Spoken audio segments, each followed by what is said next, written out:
Hi, everybody, and welcome back to the Joe Citizen Show.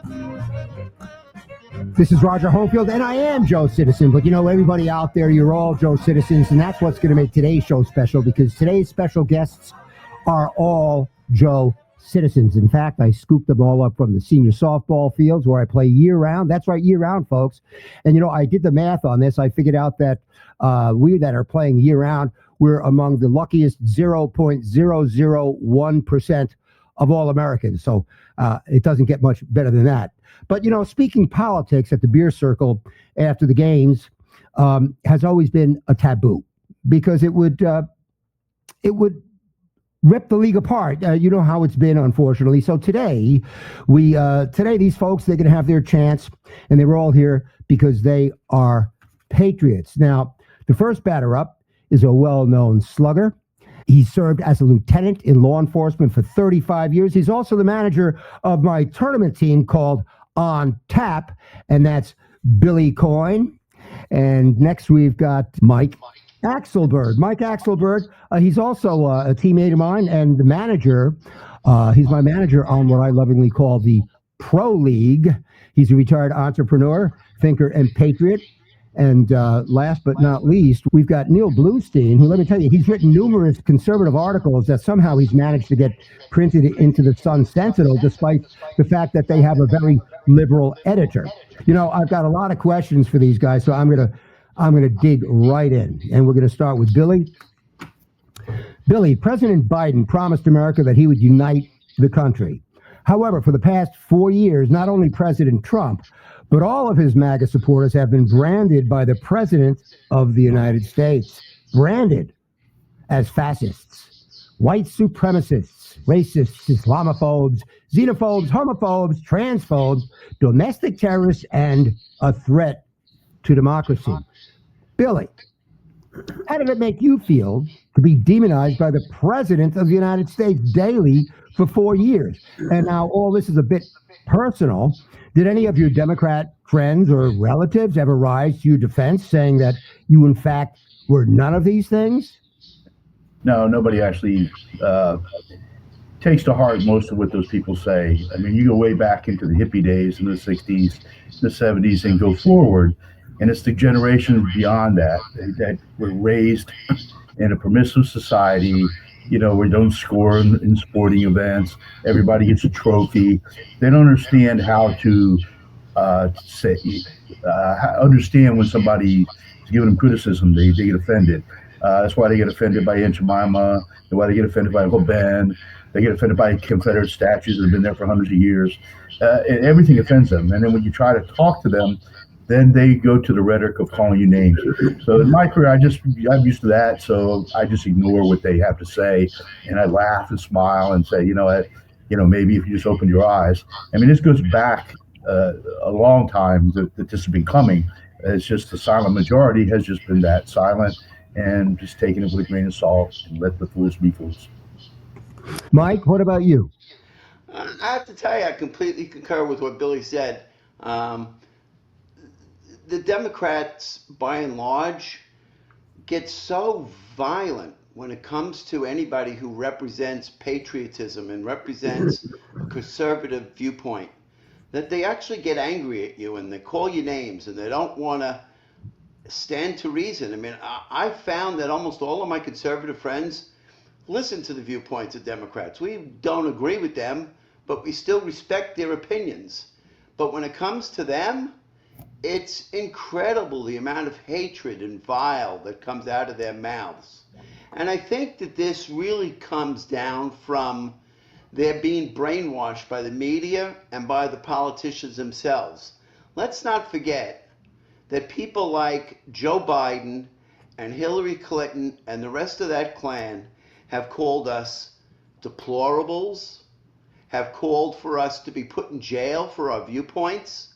And the nerve beyond all nerve is Hillary Clinton calling us Nazis. Mm-hmm. Seriously, calling me a Nazi. I lost 3 cousins to Hitler in World War II. They all went to the gas chamber. How many did she lose to Hitler? And yet she has the audacity to call me a criminal. This is the same woman who decided it was okay for us to leave 13 American citizens in Afghanistan to be murdered. It was this same person who left the Allies, our aides, who were Afghanis, leave them on the tarmac to be taken captive and captured and tortured and raped and killed. It was this same woman who destroyed 33,000 documents to cover her butt. Yet she calls us, and her party calls us, the dictators. Mm-hmm. All they have to do is look in the mirror and see who the real dictators are. Neil? Great points. You're talking about Hillary Clinton. I'll never forget her sitting in front of Congress saying, at this point, what difference does it make? That was the dead people at Benghazi, our dead soldiers at Benghazi. Right. None of it matters to those people. The only thing that matters to Democrats, it seems, is power. Nothing else matters. Human lives don't matter. We don't matter. You left out garbage, by the way, Mike. Our president calling us garbage. I think it does us a favor when they do things like that. I think it helped Trump. I think it helped him get elected.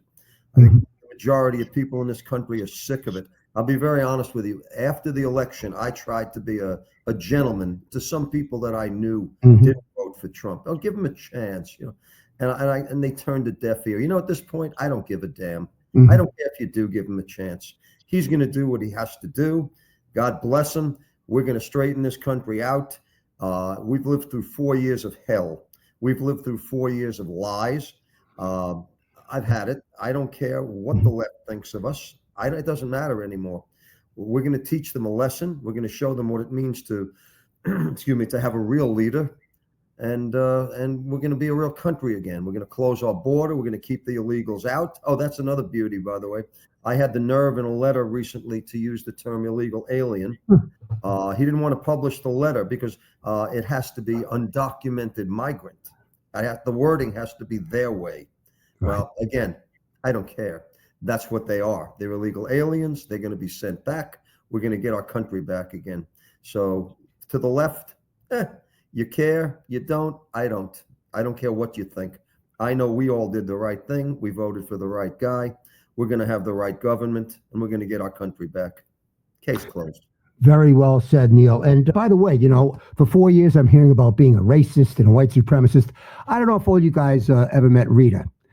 This is my late wife, Rita Sanchez. She's in the middle there between Colonel Alan West and his lovely wife, Angela.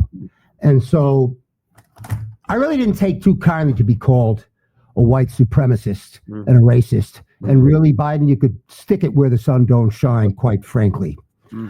Mike, considering that we gave away our oil independence, we gave away the Bagram Air Force Base, we created inflation, the open border, the fentanyl deaths, the ivermectin and hydroxychloroquine cover-up, the Afghanistan tragedy, the Russia war, the Hamas atrocities, the perversion of our school curriculum, and the weaponization of all of our government agencies, would you rate this administration as the worst of all time? Oh, by far. I mean, I used to think that the Jimmy Carter administration was the worst of all time. And he makes him look like Abraham Lincoln.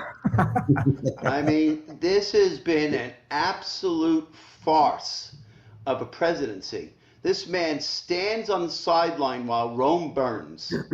He allows students at universities to chant anti-American slogans, to chant death to all Jews. And yet he has the capacity to shut that all down with the donations that the government gives to these universities. And he does nothing but watch it all happen. And why they don't shut down these universities, and they use the pretense of freedom of speech. We don't have complete freedom of speech. You can't run into a movie theater and scream, fire, fire, fire. There's a limit to what you can do. You can't scream hatred and killing of other people. That's deplorable, Hillary. That's deplorable. Not that I voted for Trump. That's not deplorable, sorry. But the behavior of your party, the fact that you want to overlook what is The pervasive perversion of your party's policies is just sickening. And what you did in Afghanistan and the 37 people that Joe Biden just decided to commute their sentences, some of the worst, most vile criminals in our history. One person stabbed a girl, I think it was 30 times Mhm. in the eye, raped her, killed her, 8 years old. Both Another eyes. one, 9 years old. A 30-year-old woman killed. Not to mention Jocelyn Nungari and Ms. Hernandez and Lincoln Riley, who, by the way, Joe Biden can't even pronounce her name right. He called her Lincoln. Shows you how much he knows about what's going on in the country. Didn't even have the manners to call these poor women's families to say, I'm really so sorry for your loss that I caused by allowing all these illegals to come into the country. Didn't even bother to apologize to the American people for Trende Alragua, who's running wild in Aurora, Colorado, and Chicago, and New York, just to name a few cities, raping, murdering, mugging people. All the while, they do nothing about it. And his answer to it is, let's break the wall down even more and sell its parts. Just an absolute disgrace. Excellent points, Mike. Neil?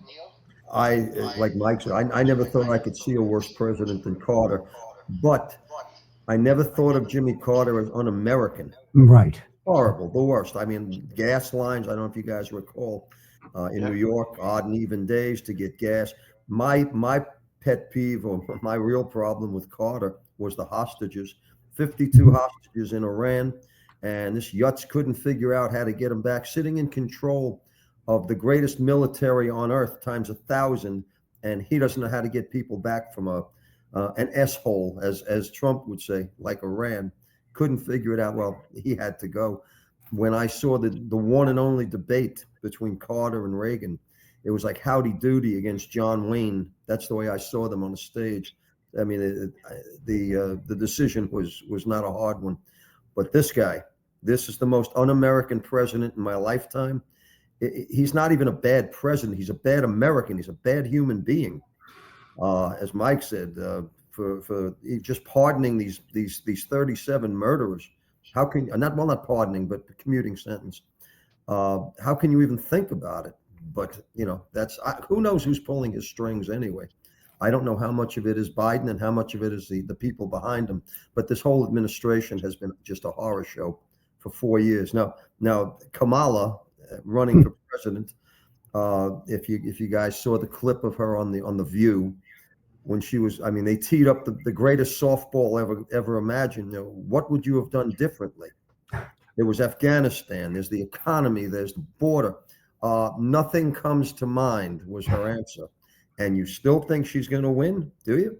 Well, if you didn't know she was going to lose at that point, then you don't know politics. Trump had to win at that moment. It was all over. But this is the worst administration in our history. The illegals coming across, the economy itself, just god awful. But it's all coming to an end, thank God. January 20th, we start a whole new world.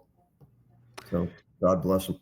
Instead of the greatest of all time, go to the worst of all time. Billy, what do you think of it? Well, I agree with them.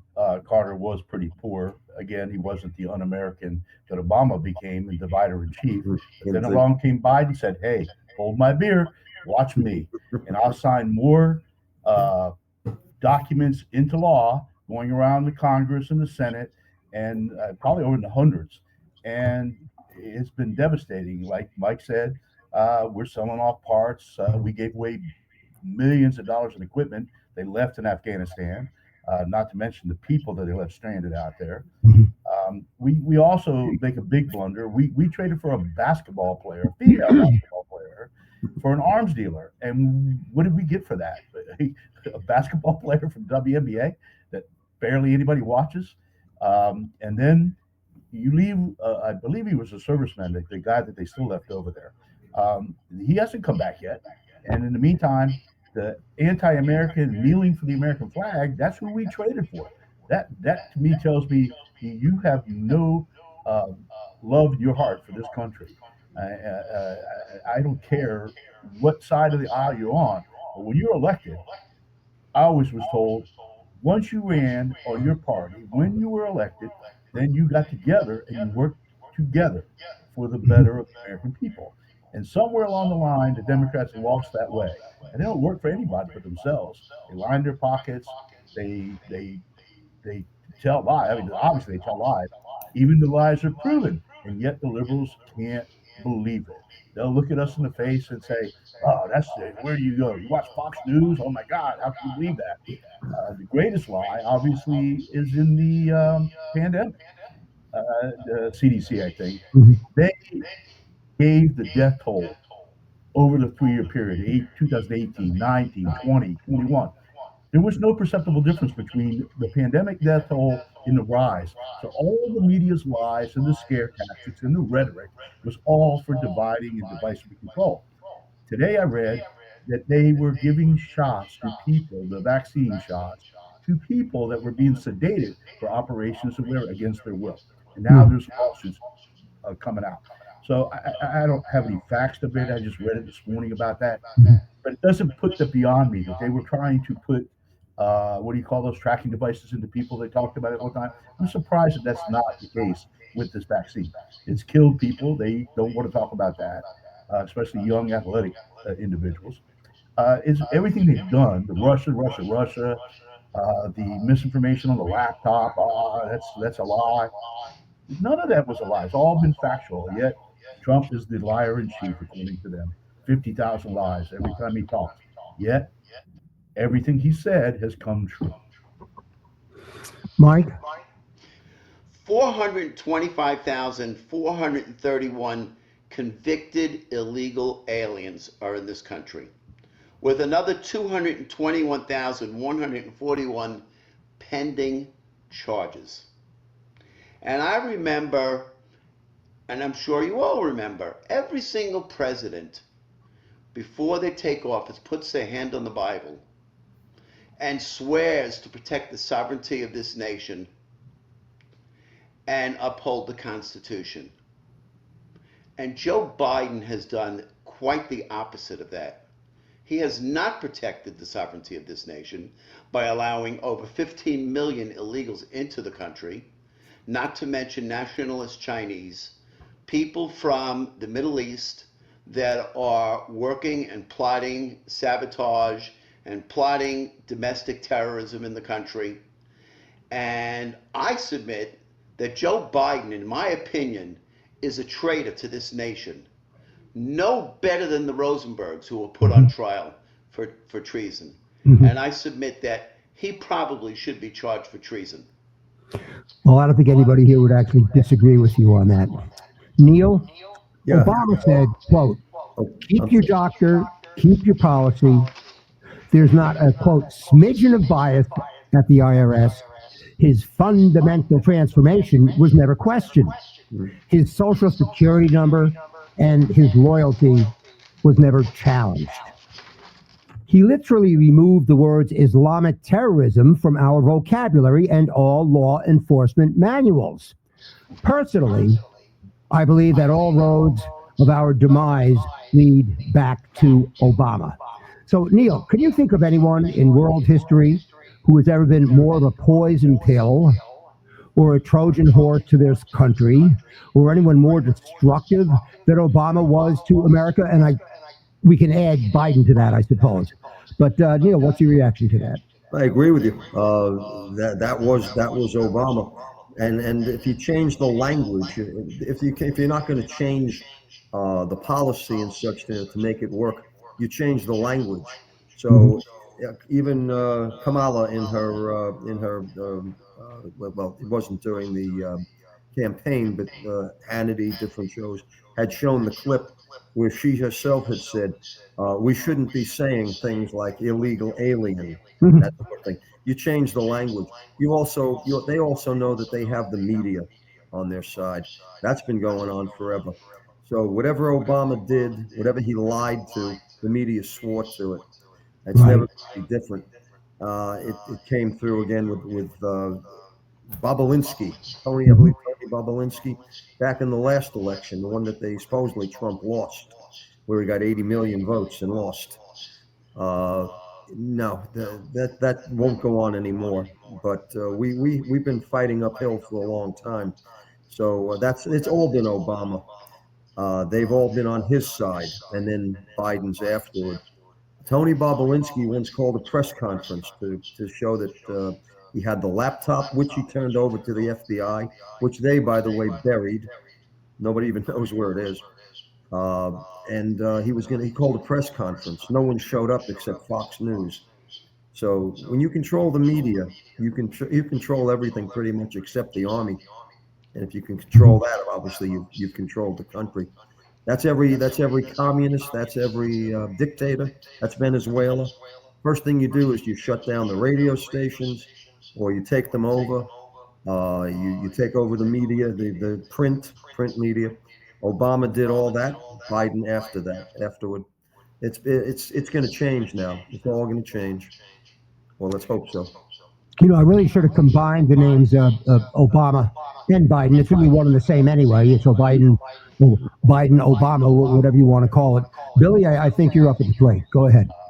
Everything they've done has been from trying to get rid of the electoral college, to try to pack the court system, to increase the number of justices, to now getting judges to unretire so that the administration can't put judges with common sense in office.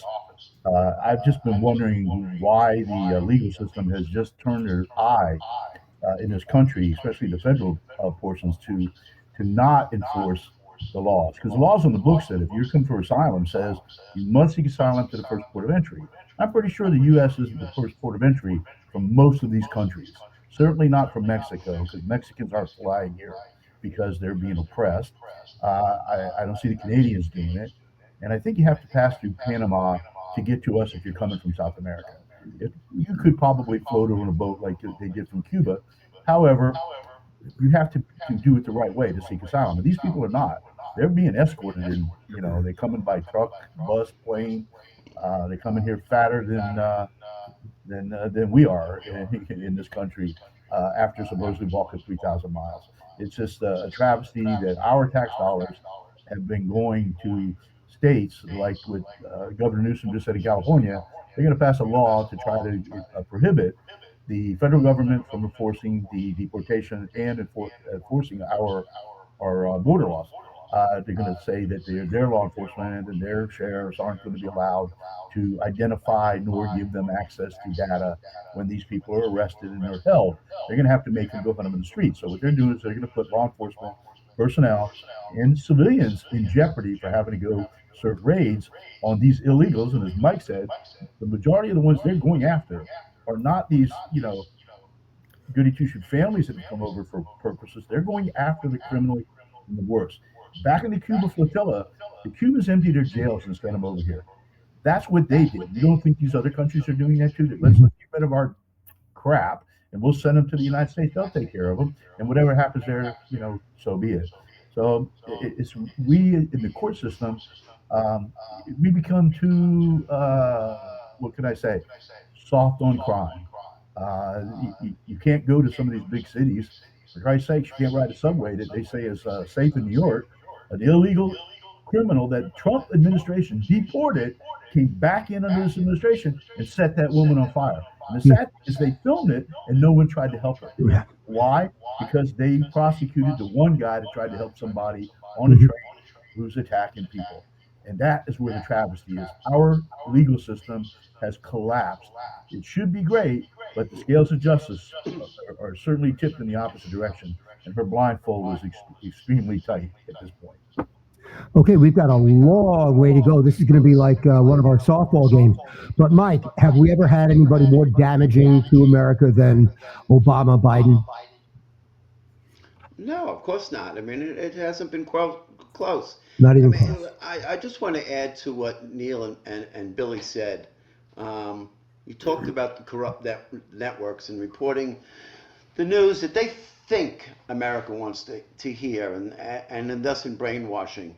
There's a gentleman in Washington. His name is Tony West. He is married to Maya, Kamala's sister. He was put in charge. There used to be a law called H.R. 2617. H.R. 2617 was a law that allowed Congress to oversee any lawsuits against the government of over $100,000, that they could review it and could override it or could negotiate something that was fair. That was overwritten by Obama. And Tony West, of all people, was put in charge of that. Kamala's brother-in-law. Mm-hmm. And what does Tony West do? As one of his first acts was award $1.3 billion with the B to 91 Latino women farmers. They couldn't make that in 100 years. And yet, there was nothing that Congress could do about this absurd settlement that he negotiated. He also has been donating millions of dollars to MSNBC, NBC, ABC, CBS. So where is their bread buttered? Tony West. And Tony West, again, brother-in-law of Kamala Harris. And let's not forget one thing, because the other gentlemen, Billy and Neil, are completely right. Obama, and he left out Soros, have been running this country. And last I heard, you were only entitled to 2 bites at the apple as President of the United States. And yet, for the past 4 years, Obama has been running this country. And anybody who thinks it hasn't been just needs to wake up and do the math. If we all saw Biden in that debate, and he was totally ineptitude, barely knew where he was, and yet there they were propping him up. Oh no, he's good, he's good, he's good, he's good. And after the debate, all of a sudden, he's not good. Oh my God, we got to pull him. So I know, let's circumvent the United States laws and not have her run for election in preliminaries in states, and let's just force her on America. How is that not a dictatorship? Since when does a party say to the American people, this is your choice, you have no choice, this is who's running? Why did she get put in there? Because Obama wanted her in there, and so did Soros. And anybody who doesn't see that doesn't know how to do the math. Well, they've accused us of everything that they have already done. Billy, growing up, I always took pride in America wearing the white hat, being the good guys and being the good Samaritans and benevolent force protecting innocent victims. The original Yul Brynner movie, The Magnificent Seven, comes to mind. But by the way, we left Afghanistan. We threw the innocent women and our friends and interpreters to the barbaric Taliban to be tortured and murdered. Women who had been free for 20 years were now suddenly not even allowed to be heard in public. But of course, we don't hear a peep from the left-wing supposed women's groups. We even left our trained and loyal dogs in their crates on the tarmac, so God knows what to happen to them with the Taliban, not to mention what Biden himself described as 10% left behind of United States citizens, with never a word about any rescue. Regarding Afghanistan, have we ever had a worse stain upon our white hats? And can it ever be cleaned away? Well, remember back to the pullout of the Vietnam War, similar things happened, not to this degree. This pullout was already planned, and there was a structure in place. The Vietnam issue was almost lack of thought. It seemed more political war than what this is. But they had a plan and structure, and then they just abandoned the plan. They pulled out, and they abandoned people that were allies to us that God knows what happened to them over there once we left. And we had no plan to get anything back. We didn't get out of it. When we left Cuba, we still have a base in Cuba. Why don't we still have a base there? We just left everything there. So all we did is we fueled them with our own weaponry. We may have probably tried to disable some of the stuff, probably, who knows. But it's just embarrassing. It's embarrassing to the country that the most powerful country in the world turns tail and runs instead of fighting the war as a non-political entity. They need to listen to the warmongers and say, hey, if you're putting us in this, we're going to fight it to win. I remember Westmoreland making a statement in Vietnam, I'm tired of losing so many soldiers, and I have enough men to go arm in arm and go from one end of this country to the other and take this country. The day after that statement, he was no longer commander in chief of Vietnam. He was removed and Craig Abrams took over. It was a political war. You fought in circles. We had a camp and they fought around you. Unlike Korea, where they took a DMZ and they held it. They could have done that easily in Vietnam, but we were allowed to fight a war there, I'm sure much like Afghanistan, where we weren't allowed to do certain things. We fought by rules when the enemy fights by none. And I think it's terrible to put our young men and women in harm's way like that. If we're going to get in and be the police force, then get in and win. Don't stop outside of Baghdad. Don't do it. Just take it and be done with it. Make it a parking lot, and then tell the rest of the world, this is what happens when you don't be civilized and you don't, you know, cooperate with the rest of the world. If you can't, then we're going to, put you asunder. Unfortunately, that's cold and callous. I understand it, but sometimes that's the only way to get those type of people because their whole religious sect is to kill the infidel, and unfortunately, we're the infidel. Neil, can we ever put back our white hats? Can we ever get back the reputation that we used to have? Most definitely we will. I'll just go back to what Mike said for a minute. You were talking about Obama. This was his third term, by the way. Yeah. Biden was his third term. He was looking for his fourth. That's why they put in Kamala. They pulled the strings on her just like they pulled with him. Yet, being a Rush Limbaugh disciple for many years, I learned long ago that wherever Obama goes, people lose. Sometimes people get hurt, people die, but people also lose. I think Obama has had his comeuppance this time, trying to intimidate black men. That didn't work. They spit in his eye. They said, "For what reason do we owe you this vote? We don't owe you anything." And I think they saw through the scam, and that's why Trump's done so well with blacks, with Hispanics. They realize the right and the wrong of things. But as far as getting back our standing in the world, yeah, that happens on January 20th. But that goes back to Reagan. If you recall, we're talking about Carter before. My thing with Carter was the hostages, the 52 hostages. When did they come home? When were they in the air? The day he put his hand on the Bible, they were coming home. I hope the hostages that we have over there now do the same. They release them as well. But there's the difference between Trump and pretty much anyone else. When he comes in, things change. He eliminated ISIS. Took him a matter of weeks. ISIS was gone. The war in Israel, the war in Gaza, I believe that's going to end. It's going to end very soon, because if it doesn't, he'll level them. He'll level Gaza, and that'll be the end of it all anyway. As far as the war in Europe, in Ukraine, I don't know. But if anyone can speak to Putin and get this thing done, he'll do it. Because when we lead, when America leads, everything straightens out in this world. And America's going to lead next month, next year. It's coming. Mike, what do you think we're going to need to do to put on our white hats and be the good guys in the world stage again? Well, I think it's going to take Trump to do that. I think we've got the right man in office to do it, because if anybody can do it, it's Donald Trump. He's very forceful. He wrote the book, Art of the Deal. He knows how to make the deal. And I'm just going to give an example and go back a little bit to what they said, because I agree with what Billy and Neil both had to say, and I don't have a whole lot to add to it. I just want to add this story.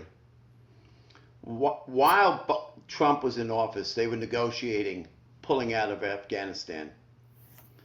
And Trump sat in on that meeting, and he said to them, we are going to pull out. And it's going to be over the next X amount of months. I think it was 6 months, but I'm not positive. And you are not to harm the heads of a single American citizen and a person who helped the United States while we pull out. And then he reached into his breast pocket in the suit jacket and pulled out a piece of paper. And in it, he said to the negotiator of the Taliban, I have your address. of your house and your family and your kids. And if you do harm for anybody, watch out. And he handed them a picture of their home, and that all went to hell in a basket under Biden because he just didn't care. Mhm. You know, folks, a lot of people may or may not like Trump, but you know, if you really look at it, he really was right. He always ended up being right all the time. We're going to take a very short break. He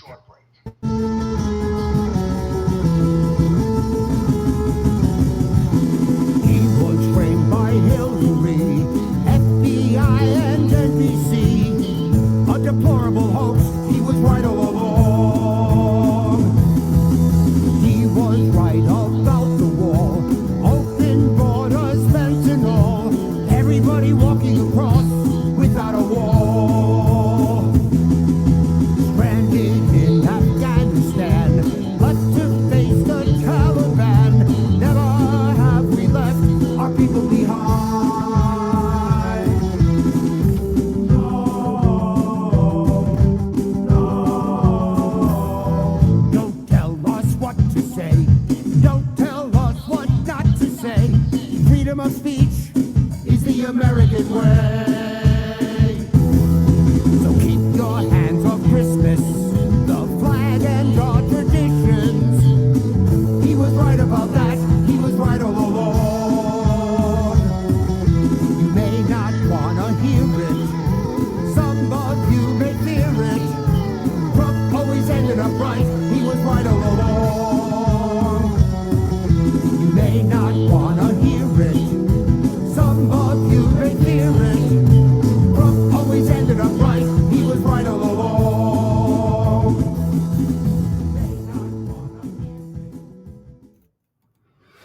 Okay, Neil, in one of my previous shows, I described our policy to Israel as schizophrenic. It began with our first ever abstention in the United Nations, allowing Israel to become condemned. Then we inexplicably told Israel to stay within the rules of war, insinuating that she may not, although Israel's always had the most benevolent military in the history of the world. Then Chucky Judas Schumer came out and hysterically demanded that Israel have a special election in order to oust the leader of our best ally, Netanyahu, when he should have been making that demand to the Palestinian people. Then Kamala Harris snubbed Netanyahu's joint sessions of Congress speech to go to a sorority event. Then Biden forbade Israel from going into Rafah to go after the hostages and the remaining Hamas Nazis, and finally actually withheld both ammunition and information. We actually withheld ammo and info from Israel. Neil, how does that affect our credibility with any of our other allies going forward? Well, to start with, the left is being run or partly being run by the squad. You have AOC, you have Rashida Tlaib, you have Ilhan Omar, Ayanna Presley, I think is her name. These are anti-Israeli, anti-Semitic people, and when the left comes down on us, I always I write things to the paper. You've lost your moral compass completely when you allow people like this to run your show. So will we get our credibility back, or have we lost credibility with others? It doesn't matter. Trump's coming. They know what's coming. Trump and Israel are as my fingers are. No daylight. No daylight. That's why I say the war in Gaza will be over. But yeah, they've been anti-Israeli for many years. That's Obama was an anti-Semite. I don't think it's an arguable thing. And it's just carried through from him. Biden, his whole administration, and even like I said, even Kamala during the campaign. Well, they were showing things on Fox. I doubt they showed it on the other networks. But many of the things she said were anti-Israeli, anti-Semitic. And I think this time around, I think Jewish people. I'm Jewish. I have no qualm saying that. I think our people came through a little bit this time. I think they woke up. I think they're tired of being called as Mike said earlier, calling us Nazis, calling us communists, calling us garbage, whatever. And we know who the real garbage is. So if you're going to be led around by the nose by AOC and the squad, uh, then that's Chuck Schumer, that's Obama, that's Pelosi, and that's not going to fly anymore. Those days are over. Well, Kamala sure showed a lot of daylight between herself and Israel. Billy, how does that affect Yeah, our credibility with our other allies going forward? I think our credibility has been crap since the last administration and prior with Obama. I mean, yeah, with the Obama administration. I believe several presidents, Obama included, all promised to move the embassy, I believe, to Jerusalem. And I think it was Trump, the only one who actually stated he would do that, and in his term, moved the embassy to where it rightfully be. So I believe with Trump, it's like the leash on the dog. Everybody's been holding the dog back. I think he's just going to take the leash off and say, "Let me know what you need and when you're done." And it's not going to, like Neil said, it ain't going to be too long once he takes office that they're going to stand up because it's my understanding that the Hamas attacked Israel. It wasn't the other way around, unless you listen to the Democrats, because they blame Israel, and Israel all they did was defend themselves. And as far as I'm concerned, we're going to step up after January 20th and I think the rest of those people out there are going to come into line because I think they know hell's coming and it's coming for them. Mike, you think we'll get our credibility that easily just by having Trump come back in? We'll say, okay, we're back to how we used to be. Well, it's not easy. I mean, Trump's got a lot of work ahead of him. I mean, I'm not sure how many of the 27 foolish Democrats that voted against helping Israel are still in office. Hopefully, a lot less than that, but I'm sure some of them. I know Bowman lost. Tlaib is still there. AOC is still there. Ilman is still there. So there's still plenty of anti Semitism in Congress. Let's not forget something that's really, really, really important. It was Biden's fault that this war broke out to begin with. He left those weapons on the tarmac. Many of those weapons were given to Hamas and Hezbollah to be sent into Israel.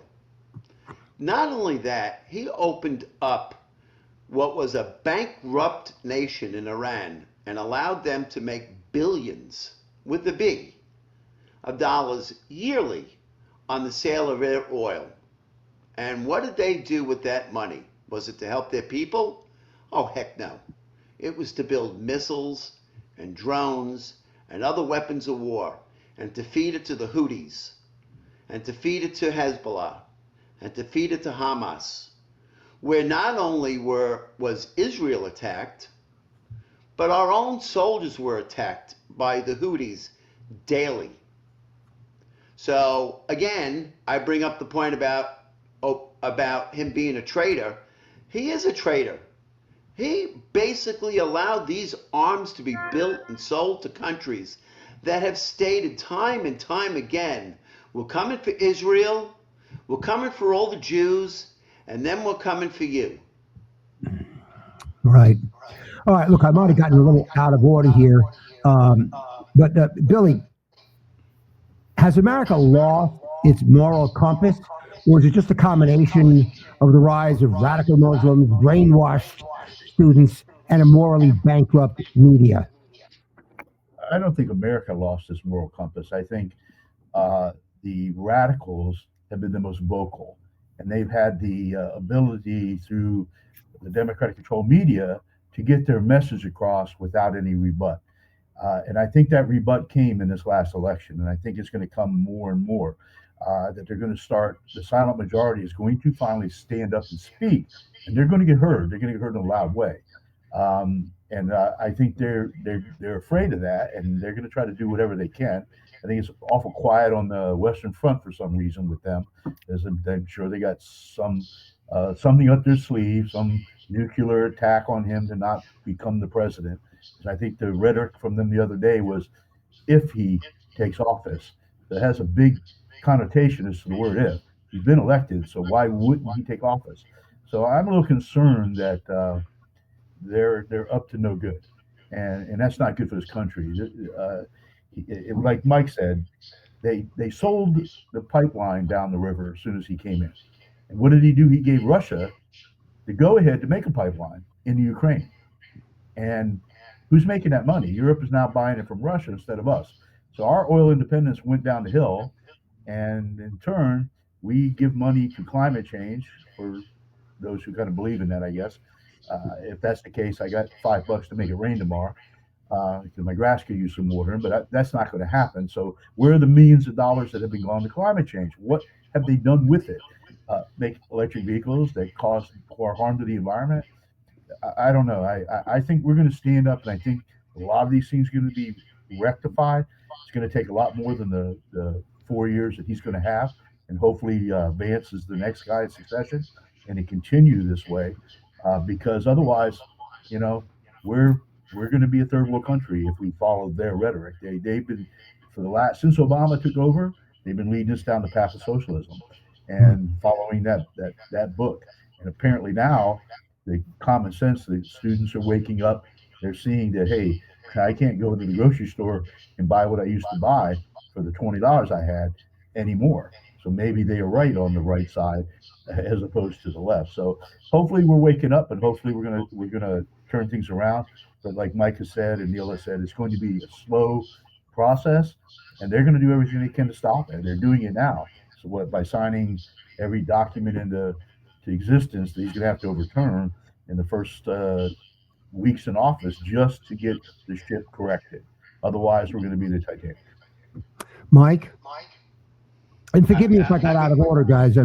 Somebody screwed up these index cards. I have no idea who it was. It might have been the office cat. But let me get back in order. Mike, what do you say about that? Have we lost our compass? Or are we going to get it back? No, we'll get it back. And again, it's going to be a long, arduous process to get it back. And thankfully, we've won all three branches of the government, including the Supreme Court. So things can get done. I'm confident they will get done. We don't have to have people in power that are committing treason in this country any longer. That'll be a relief. Neil?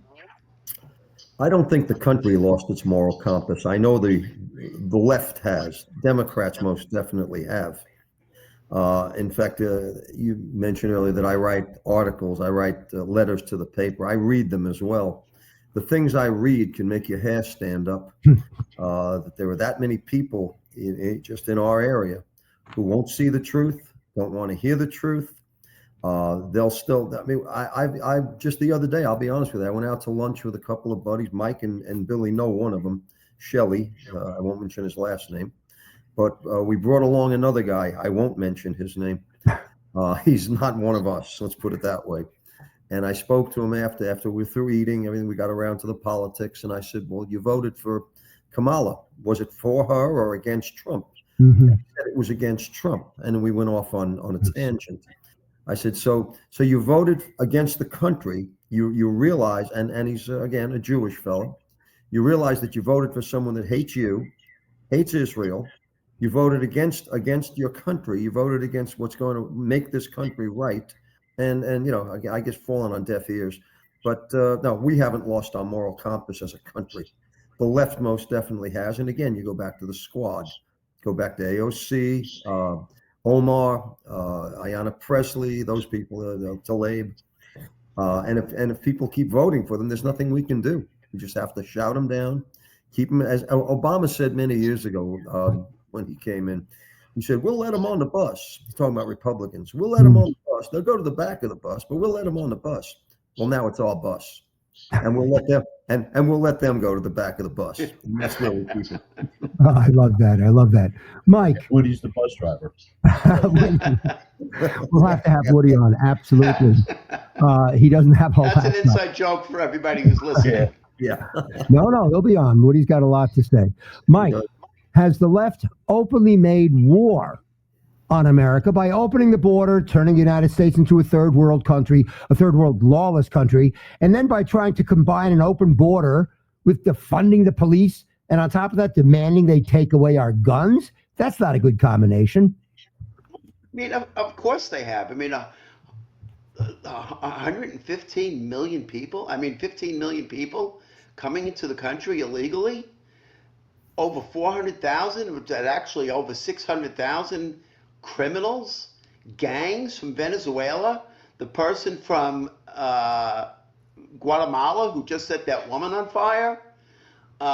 It's just disgraceful. And then you watch again the universities that allow this anti-American activities with their burning American flags, burning Israeli flags. It's both. It's not just Israeli flags that they're burning. They're burning American flags. Where is their patriotism? Yeah. And if they dislike it so much, leave the country along with the other actors in Hollywood. We don't need you here. The rest of us, Joe citizens, want this to be a great country. We want this to be a land of opportunity for all, not a land where we have to keep our mouths shut and we have to listen to warped values and allow criminals to run wild and for chains like CBS to close. I don't know what the figure is, but I heard it was 27 or 37 stores in New York City because they were being robbed so blindly they couldn't afford to keep the stores open any longer. So why do we have to put up with that nonsense anymore? Well, no argument here, Mike. Well said. Bravo. Neil? What was the question? Uh, Are we still on our moral compass? Well, no, but it's like did the left actually make war on us? It's like the activities that they did by opening the border, then they want to defund the police, then they want to take your guns away. What are you supposed to stay home and have your family killed? I mean, it's almost like it was almost like an act of war against the rest of the country. Many years ago, I mean, this it didn't start last Tuesday. This started many years ago. The Hate America crowd. I lived in New York under Mike may have lived there as well, under Ed Koch, if you remember Mayor Koch. It was back then when they decided we'll take the guns away from innocent people. I mean, you don't have to be a genius to figure out who would have their guns. The criminals, they're going to always have that. They don't live by laws, so they're always going to have their guns. It started many years ago. It's the Hate America crowds. They basically hate everything we stand for. That's why you have Leah Thomas competing against women. You know, I mean, it's whatever they can do to hurt the fabric of America, they'll do. We're talking before about Jimmy Carter. Now, granted, I think we're all Republicans here, but even if you go back to Richard Nixon, who was not one of our greatest presidents, he hurt our credibility. But thanks to him, we got Jimmy Carter, and we lived through all of that. We lived through Watergate. We lived through 4 years of hell with Carter, but we survived. We'll survive this too. We got Reagan, thank God, 8 years of Reagan, then another 4 of Bush. We made it. We came through very well. We'll come through this too. Billy had said before that, or maybe Mike had said that it's going to take a lot of time. I don't think it will. I don't think it'll take as much time as you think. People will start jumping on board. Our economy will come back. Our stock market will be fine. But I think the main thing with Trump is going to be how they do perceive him in the world. Yeah, forget the economy. We're going to be fine. We'll get through this. But what you have to get back to is our strength in the world. And we will. It'll all come back. They all know what he's capable of. He knows what to do with the military. Unlike Joe Biden, who, as Mike said, he was talking about giving Iran. He gave them billions. He didn't just allow them to earn money. He gave them billions of dollars. Yeah, have it, take it. So that will all end. Trump had them broke. We had them literally broke. They were down to the last few $1 billion in the world, and then along comes Joe Biden, and here, have more, have enough money to build your bomb. Again, I think those days are over as soon as Trump comes in. So we'll get it all back. Neil, we're going to stay with you. For years, Obama waved his finger at us. Remember saying, "This is not who we are." Mhm. But who are we now? Neil, regarding protecting the innocent, such as in the subway cars, Mm. are we still good Samaritans or have we become cowards? And shouldn't the citizens of the greatest country in the world start acting like it? Daniel Penny did. Look what Yeah. happened to him. Well, I absolutely, but we all need to do that. We all, and frankly, there was a lot of this standing by watching things even before Daniel Penny. There was too much of that where there were people around that did nothing. Is it?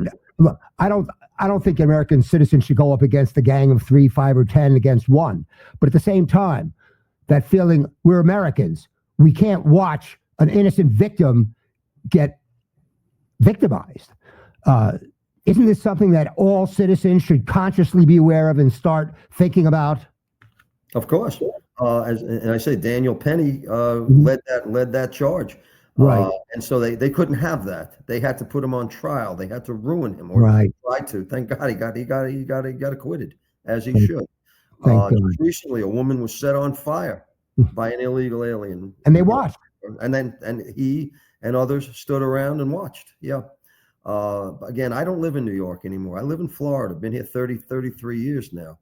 I don't think that would happen in Florida. I think we have a different mindset down here. I think people in those blue states, I think they're afraid. They're afraid of the prosecution. They're afraid of what might happen to them. Alvin Bragg. I think they're afraid of those people. Nothing we can do to change that. People vote them in. You can't change that, but we can change the mindset where we live. And I think someone like DeSantis has certainly done that down here. We carry guns. I think we all carry guns here. I'm not afraid of that. I'm not afraid to step in if I have to. And I do look for those situations sometimes when I'm out in the street. I'll look around. If I see something that looks untoward, I will step in. Thank God I haven't had to. Mhm. But different red states, I think we have a whole different mindset. Maybe little by little we can change them, but that takes elections. How are you going to vote them out? Billy, what do you think of that? I agree with Neil. It depends on the area of the country you're in and what state you're in. Obviously, the Oregons, the Californias, the Minnesotas, uh, New Yorks, Chicago's, they have a different view run by different set of politics, and they don't uphold the laws, nor do they give the law enforcement the tools to do the job. Um, Down here in Florida, Texas, those type of states, citizens will take it into their own hands. They're armed, and you want to rob them, and then you better be wearing your vest because you're about to meet your maker. And here, I don't think there would have been an arrest in a Penny situation. I think they would have been held up as a hero, and we'd have moved on.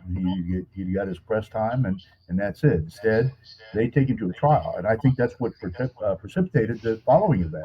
These people pick up their cell phones and are filming it, and I saw one clip, and I don't know if there's any fact to it, but it looked to me like and I would hate to think this was a fact, that a New York City subway cop walked by that event while this person was burning and took no action. In one of the film clips that I seen, and somebody even pointed that out. I don't know if there's any truth to that, but I would like to think that's not the case. That an officer would be there and not take any action, and I know that that's the case in a lot of in my career. I know there's a few that were bad and or would go the other direction rather than be the first guy there. That's in every profession. You have good and bad. Unfortunately, the bad carry over their reputation against all those that try to do good because there's more good than there is bad. And I think that's what's in this country. There are way more than there are bad. And I think Neil's right. Is going to start coming more to the forefront. And some of these other states are going to start realizing it. They're going to say, why are we keep putting the guy in? Because what is it? The definition of insanity: keep doing the same thing and expecting to change. Well, it's not going to. I vote for Craig. They recalled Newsom, and then they voted this butt right back in. Mhm. And now you can't. If you're California, I think you say, all right, you had him out, and yet you put him back in. So what do you got to complain about now? Because you put him right back in there. And now what's he doing? He's just. What did I say? They were $9 trillion in debt in California. Yeah. Right? That's the state you want to be. I think Florida's in the black, and I think Texas. Most of the red states are run physically responsible, and they're going to talk to you about they contribute to some GDP more than other states. That's irrelevant. They mismanage everything they touch, and they restrict everything that law enforcement and the judicial end tries to do. No bond, just let them out. And there's been times where the bad guy was on the street quicker than the officer writing the report. And that's just not the way it should be. It wasn't that way in the past when I started. And when I was leaving and going to retire, that's how it was. It was more slap on the wrist, no likelihood of conviction, no prosecution, because there's too many liberal attorneys out there, coming from these liberal law schools. And I know Neil had something that he wanted to add. Well, Neil, do me a favor, hold that thought because Mike hasn't done this question yet. And we'll come back to you, Neil. Go ahead. I agree with what these gentlemen have said. I mean, it just depends on the state and your state of mind. I think if you live in New York and other liberal states like California, there tends to be a little bit too much of people standing on the sidelines and not doing anything about a situation.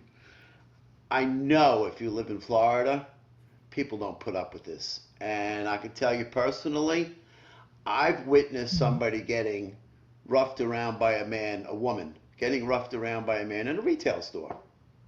And I yelled at the guy and I told him get his hands off of her. I didn't know her. And I told him to get his hands off of her. And this guy was probably in his 40s. And I was at the time probably early 60s. And he said, mind your own business. And I said, you don't get your hands off of her, we're going to have a problem. And I grabbed him by the hand. I said, just get behind me. I said, now you're going to go through me. And if you go through me, I promise you one thing. Both of us are going to get hurt, but you're going to get hurt more. And he just stormed out of the store. And I think more people have that mindset in Florida. They're not afraid to stand up to people. I've stood up with friends that have been verbally and threatened with verbal abuse. I'm not going to mention a name, but all of you know this particular person. And I got between them and I told him he's going to have to deal with me too. So, it's how you're raised. I mean, my mother and father raised me to help other people. I believe in the Old Testament. When you leave a particular place or wherever you are, leave it in a better place than before you were there. And if that means protecting somebody or doing something good for somebody or giving to charity, whatever it may be, that's what you do. Well, I'm proud of you, Mike. I enjoyed hearing that, and you were brave to do that. You're also a big guy, which does not hurt, and it was one-on-one. But no, I'm proud of you, and I'm glad you told me that, share that story with us. Neil, did you want to add something again? Well, what Billy was talking about, in California, they passed a law some time back where if you steal less than $900, you're okay. So, okay, you steal $800 and you can walk out and nothing, no problem. Now they've changed that law. I put Prop 36 or Prop 37, I think they call it, in Orange County, where it's now it's a felony. Right. And during the campaign, they had asked Harris, they asked Kamala, did you vote for that new proposition? She said, well, there's an election going on. She couldn't answer because the truth is she probably didn't, because the original proposition was hers, where you could steal less than 900 and walk away. That was her idea. So things are changing. Even in California, the people have had it. They've had it with the crime. They've had it. Obviously, they've had it with the border. I think that was the biggest issue in this campaign. Even Trump said, he said the economy's important, but the border. I mean, it's illegal. Where have we gone wrong to call those people lawbreakers? They just do what they want. It seems they're illegal. Billy, Yes, sir. I want to talk about the network media. As far as I'm concerned, they colluded to help facilitate a coup to overthrow President Trump. They never reported how the Russia hoax. They led us around by the nose with that. The Mueller report, that's all you heard about 24/7, but they never reported that the Russia hoax was, in fact, a frame job cooked up by Hillary and the DNC. And the 51 intelligence officers, they lied about the laptop in the New York Post article. The New York Post article was one day before the election. They totally blacked it out. It had credible information, corroborated allegations with Tony Bobulinski of influence peddling leading all the way up to Joe Biden. Then we had intentional lies in the presidential debates, whether it was saying Trump was wrong about increased crime or Candy Crowley lying about Benghazi in the Romney debate. Billy, these debates are known to be able to swing elections. They're incredibly important. Can the media be permitted to continue with this election interference? No, and they shouldn't. And I'm surprised that Trump agreed to do any of the debates in the enemy camp. He certainly could have said, we're going to do this in a neutral site with a neutral moderator. Didn't have to be a media guy. Could have been anybody. Could have been you. Just asking questions and sit back and just let the people answer, much like you're doing with us now. You give us a question, you let us answer. You may not agree with what we've said, but nor none of us we agree with each other on every point. But at least we have a platform to be able to get it out there. They're not providing the platform, and it's embarrassing when the truth is just there. Common sense has just left the left completely. I hate to go back to the pandemic stuff, but who thought that when you walked into a restaurant wearing a mask and then sat down and took it off, that somehow the virus went over your head? That eludes all common sense. And I always said this about the mask wrap. I said, there's been hospitals that we know of for a long period of time. Outside of the emergency room where they do operations, no orderly, no nurse, no doctor visiting all their patients, unless there was an infectious ward, wore a mask. They walked in and out, and they visited their patients and on and on and on for years, for decades. All of a sudden, you have a pandemic and common sense goes out the window. And some fool, Fauci, says, oh, you must wear this mask. And it defies all logic because the mask they gave you, and I pointed this out to our good friend, Dr. G. I said, going to the dentist, he's going to wear the mask. I said, guess where the masks were made? He goes, where? I said, same country that the virus came from. He looked on the box and said, you got to be kidding me. I'm ordering new ones. So it's just terrible that the common sense sits in front of their face and they don't see it. They look at it and go, oh, that can't be true, because CNBC or somebody else, NBC, they didn't say that. Oh, you're a Fox News watcher. I said, no, what I am is one who looks at both sides of the equation and applies common sense and goes, yeah, not all of that might be true what he said. And I'm not sure I like how he said what he said, but there is some truth to it, like eating of the cats. It may not have been the best thing to have said. Not unfactual, but did the news media go out to dig out the event? No, they did not. But having served in Korea, yeah, they eat cats and dogs. So, think about it. It's their culture. If they're here, there's large communities. In fact, in Dade County, there's a large Korean community down there, which I didn't know there was one until we were involved with a homicide and found out that in Dade, Latin community of Dade County, that there's a large Korean contingency. So there's that kind of communities all over the country that stick together. And so whatever their culture does in Haiti or Korea or Japan or Chinese, they're going to do it here. It's just not going to be as prolific. So I don't like that he said it. I thought it was kind of funny, but it's not non-factual. You may laugh at me and say, oh, I can't believe that. Well, I've seen it firsthand. So, you got to believe what you want, but I'm just going to tell you, yes, it does happen. Mike, how do we prevent the media from misleading the country and having incredible consequences of swinging an election through lies? How do we stop that and protect ourselves from that happening? Hopefully now that Kamala's brother will be out of his position, hopefully those donations to the networks will stop. You guys have heard me say this before. If Walter Cronkite could, if Huntley Brinkley could, they'd roll over in their graves right now from what these supposedly reporters say and do. They're not reporters. They're opinion makers and they're brainwashers.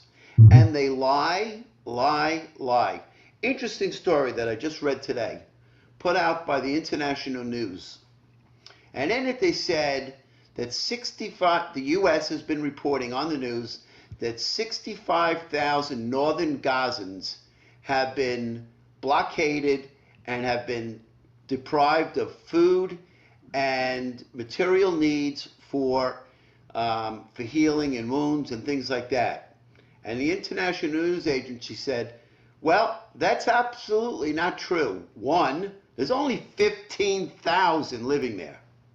So how did they come up with 65,000 starving? Do the math. Doesn't make sense. Two, apparently they said Israel has never had a blockade on food and medical supplies. And yet CBS, NBC, ABC, MSNBC has been propagating these lies for years. And to be backed up by people like Kamala and Obama and Soros and Biden, they have been lying to the American people for years, and it's unfortunate that there's still millions of Americans that have been brainwashed like a cult. Mm-hmm. Yeah. Neil? Firstly, congratulations, Mike. I love hearing that story, what you did in the store. Very good. You go back to the even J6, talk about lying. The January 6th, does the name Ray Epps mean anything to any of you fellas? Mm-hmm. Ray Epps was outside. Let's go to the Capitol. Everybody go. He pretty much coordinated the whole thing. Mm-hmm. Yet when it came to prosecuting, nothing. And of course, was he working for the FBI? Oh no, he wasn't with us. He was working for somebody. He was out there. Everybody knew his name. They knew who he was, yet nothing happened. That was about the biggest lie they perpetrated, was that J6 committee. Yeah. We'll get to that too. Oh, okay. I don't want to jump No, that's ahead. okay. No, Neil, not at all. No, you're absolutely right about that. That was a disgrace. Only because I wrote something to the paper and was shunned for it. Mm-hmm. I mentioned that the only person killed at the Capitol that day was Ashley Babbitt, who was shot by, his name was Michael Byrd. He was a cop. Michael Byrd has since been promoted to captain. Okay, so I repeat a principle. You fail at one level, they kick you up to the next level. So there's a guy who killed a woman, unarmed, small woman, shot her in the neck, killed her, and got promoted for it. Mm-hmm. You think and he's a black man, she's a white woman. You think it would have been that way if it was the other way around? If she was a black woman, he was a white cop, what would have happened to him? He'd be sitting in jail right now. He'd be doing 20 to life. But maybe they'll get around to prosecuting him. But for that J6 committee with Cheney and Kinzinger and all, to not even mention Ashley Babbitt. They went through a whole year, never mentioned her name. Talk about lying. Well, there was a big expose on Newsmax about that Capitol policeman, and they expect Billy, your jaw would drop. He had a terrible record, and every time he did something awful, he got promoted. Unbelievable. Left his gun in a men's room once, by the way. Imagine that. He did. He left his gun in a men's room. That was one of the things he did. That's right. Mike, the Department of Justice has blatantly displayed their weaponization by imprisoning Pete Navarro and Steve Bannon, their false entrapment of hero General Flynn, their SWAT team-style raids on homes and families of Roger Stone and President Trump, and of course the ridiculous trumped-up indictments against President Trump. And to your point, Neil, thousands of people were rounded up regarding January 6th, most of them having done nothing, but they could not afford to defend themselves. Their treatment was un-American, throwing them in solitary confinement with no due process and no speedy trial, some of them for years. One of them committed suicide, and his family said it was from a... And now, after 4 years of refusing to say how many DOJ or FBI agents, let me interrupt myself, Neil. You see, they're playing with words here. If they work for the FBI or work for the DOJ, or are they assets, are they employees? They're using words to try to skirt around the whole damn truth.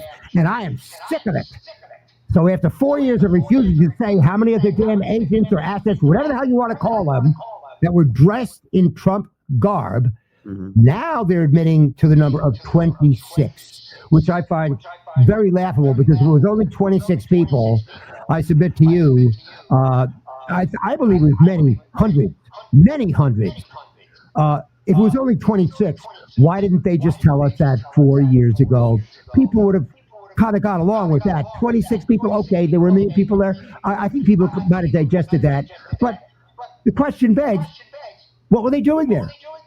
And if they're in Trump garb, remember, ladies and gentlemen. So what were they doing there? If they were there to prevent and not instigate bad activity, then show us the footage. Until then, as far as I'm concerned, they led the damn charge. Now, we all knew fellow softball player Jeff Goldberg. While he was visiting his family, he died from COVID in a Las Vegas hospital.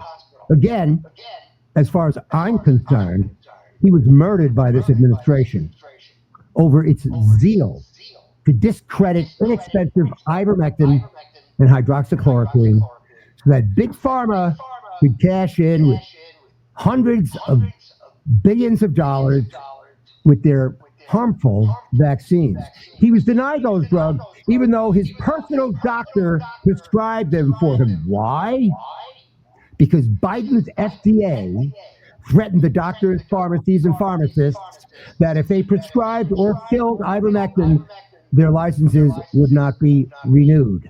Dr. Harvey Risch, chief epidemiologist at Yale University, he estimates that at least 250,000 Americans lost their lives because they were either denied or deterred away from using ivermectin, which they smeared. Jeff Goldberg was one of them. Well, I guess I could say that Jeff was a friend to all of us on the panel and knew him for many years. But he was a really good guy, and his demise was a shock to all of us. But it's typical about what's been going on in this country with the insurance industry and with the Democratic Party and not caring about human lives and caring about themselves and being narcissistic. So it's not surprising to hear that good people like Jeff Goldberg died because of policies. Because of policies. Much like the policies that have killed more people due to fentanyl in this country than died in Vietnam and the Korean conflict 3 times over. 3 times over. This administration is responsible for literally millions of deaths when you consider Afghanistan, Russia, Hamas, just across the board. It's really quite astonishing. Neil? It's all about their agenda. Everything with the left is their agenda. And if it doesn't fit their agenda, it doesn't go. I don't know if you all took the shots. I took them. They didn't hurt me. Did they help me? I don't know. I got COVID anyway. But did it help? Maybe I would have gotten it worse. I don't know. But it's about the agenda, and then of course it's about money. It's about the pharmaceutical industry. How much money did they make off those? Is that worth $250,000 American death? Of course not. And then you have New York. You have Cuomo, Governor Cuomo. That's right. Put the old people in the put them back into the homes. Yeah, go back. Put them back in. And I think 15,000 died over there. Again, it's the agenda. It's all about the agenda with these people. I'm going to tell you, I did not take the vaccine, Billy. And the reason I didn't take it is because I had reason to believe from the information that I was finding out that ivermectin worked. And my thinking, my logic, my thinking was simply that, why do I need to take the vaccine if I can take something that's basically tantamount to a cure? Now, I never got it. I ordered ivermectin online with Dr. Hyde, whatever his name was, and we go on from there. But it comes to pass that now they're admitting that ivermectin worked, hydroxychloroquine also worked. But you get apologies for people when Neil Cahuto said on Fox News on Business, "Don't take ivermectin, it will kill you." Did he ever come back and apologize for that? How many people died because of his warning? So it's just really the things that this country has done to its citizens over the last 4 years is just breathtaking. Billy, please weigh in. I think they interfere with the doctors in their treatment. Um, when I went to the doctors, my annual physical during this process, they asked, "Oh, do you want to take the shot?" I said, "No," and they said, "Good." And I said, I was shocked that he said that. And I go, "Why?" He goes, "Well," he said, "the first thing they should be doing is testing you for antibodies." He said, "If you have the antibody, then you don't need the shot." Thank you very So much. why are we not testing for antibodies? Why are we just giving people shots? Well, And firing everybody that it doesn't doesn't. make any sense. And I said, "Yeah, so what's the protocol if you should get it?" He said, "This is what they're told. This is the doctor saying this to me. The protocol is you get it, you call, and if you have shortness of breath, then you go to the hospital, to the emergency room. Other than that, you take some Tylenol and you take fluids and whatever."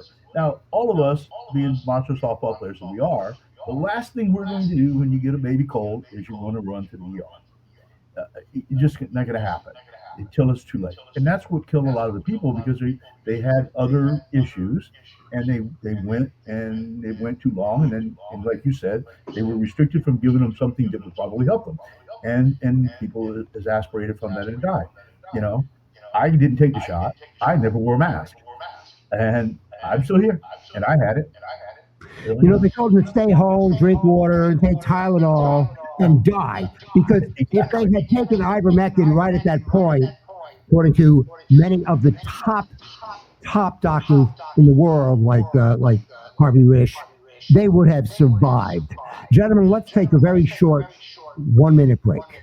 Okay, folks, we're back with the Joe Citizen Show. I'm Roger Homefield. We've got Mr. Billy Coyne, Mr. Neil Bluestein, and Mr. Mike Axelberd. And, okay, panel, I need a couple of minutes now to lay the groundwork on this next very, very important question.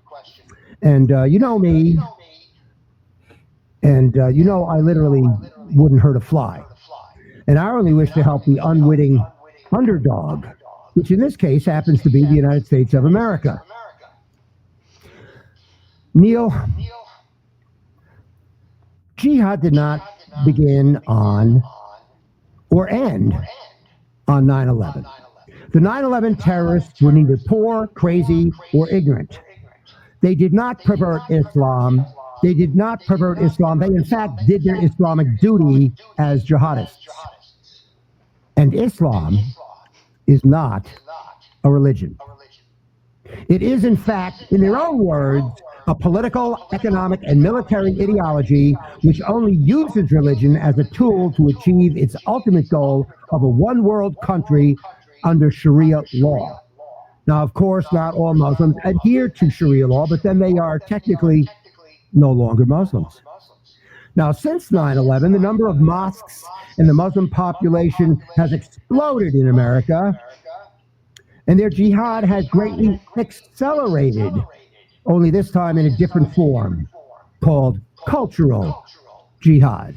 Cultural jihad advances Sharia through lawfare, intimidation, and infiltration into every single facet of American life: school curriculum, media, law enforcement, politics, etc. For the past 23 years, they have taken advantage of America's good-heartedness and run down the field with it unopposed, lest you be called an Islamophobe. As an example, recently in New Jersey, there was a grade school quiz, and one of the answers on the quiz was the terror group ISIS. Well, a cultural jihadist group of teachers called Muslims while teaching, they intimidated the school board supervisor, who, instead of telling them to go pound sand, apologized profusely and said he would punish whoever wrote the question. Obama and Biden gleefully bragged about how they were installing, quote, devout Muslims into positions of power at every level of government. But any devout Muslim is surely Sharia compliant. Obama and Biden deleted the words Islamic terrorism from all law enforcement manuals. If we allow this to continue, American culture and freedom will be lost, just as it is happening right now in Europe. Sharia law is not coexistent with the United States Constitution, or any other government for that matter, and seeks to replace it. The only way to save America is to outlaw Sharia law in America and take away their tax-exempt status. This would lead to the closing of mosques and madrasas, most of which, if not all, are Sharia compliant. Neil, do you think America, unlike Europe, will have the political will to do so? Or will we have to see many more jihadists driving and plowing into Christmas parades? Some things you can't help, Bill. I'm sorry, Bill, Roger. Some things you can't change. How are you gonna prevent a guy behind the wheel of an SUV? No, that's not Neil. No, I'm saying, will America have the political will to outlaw Sharia law in America? No, I don't think they will. But having said that, you have Donald Trump coming in. You have a Republican Congress. I don't think Sharia law is going to take a foothold in this country. They might like to, but it's not going to happen. No, Neil, I've got to disagree with you, babe.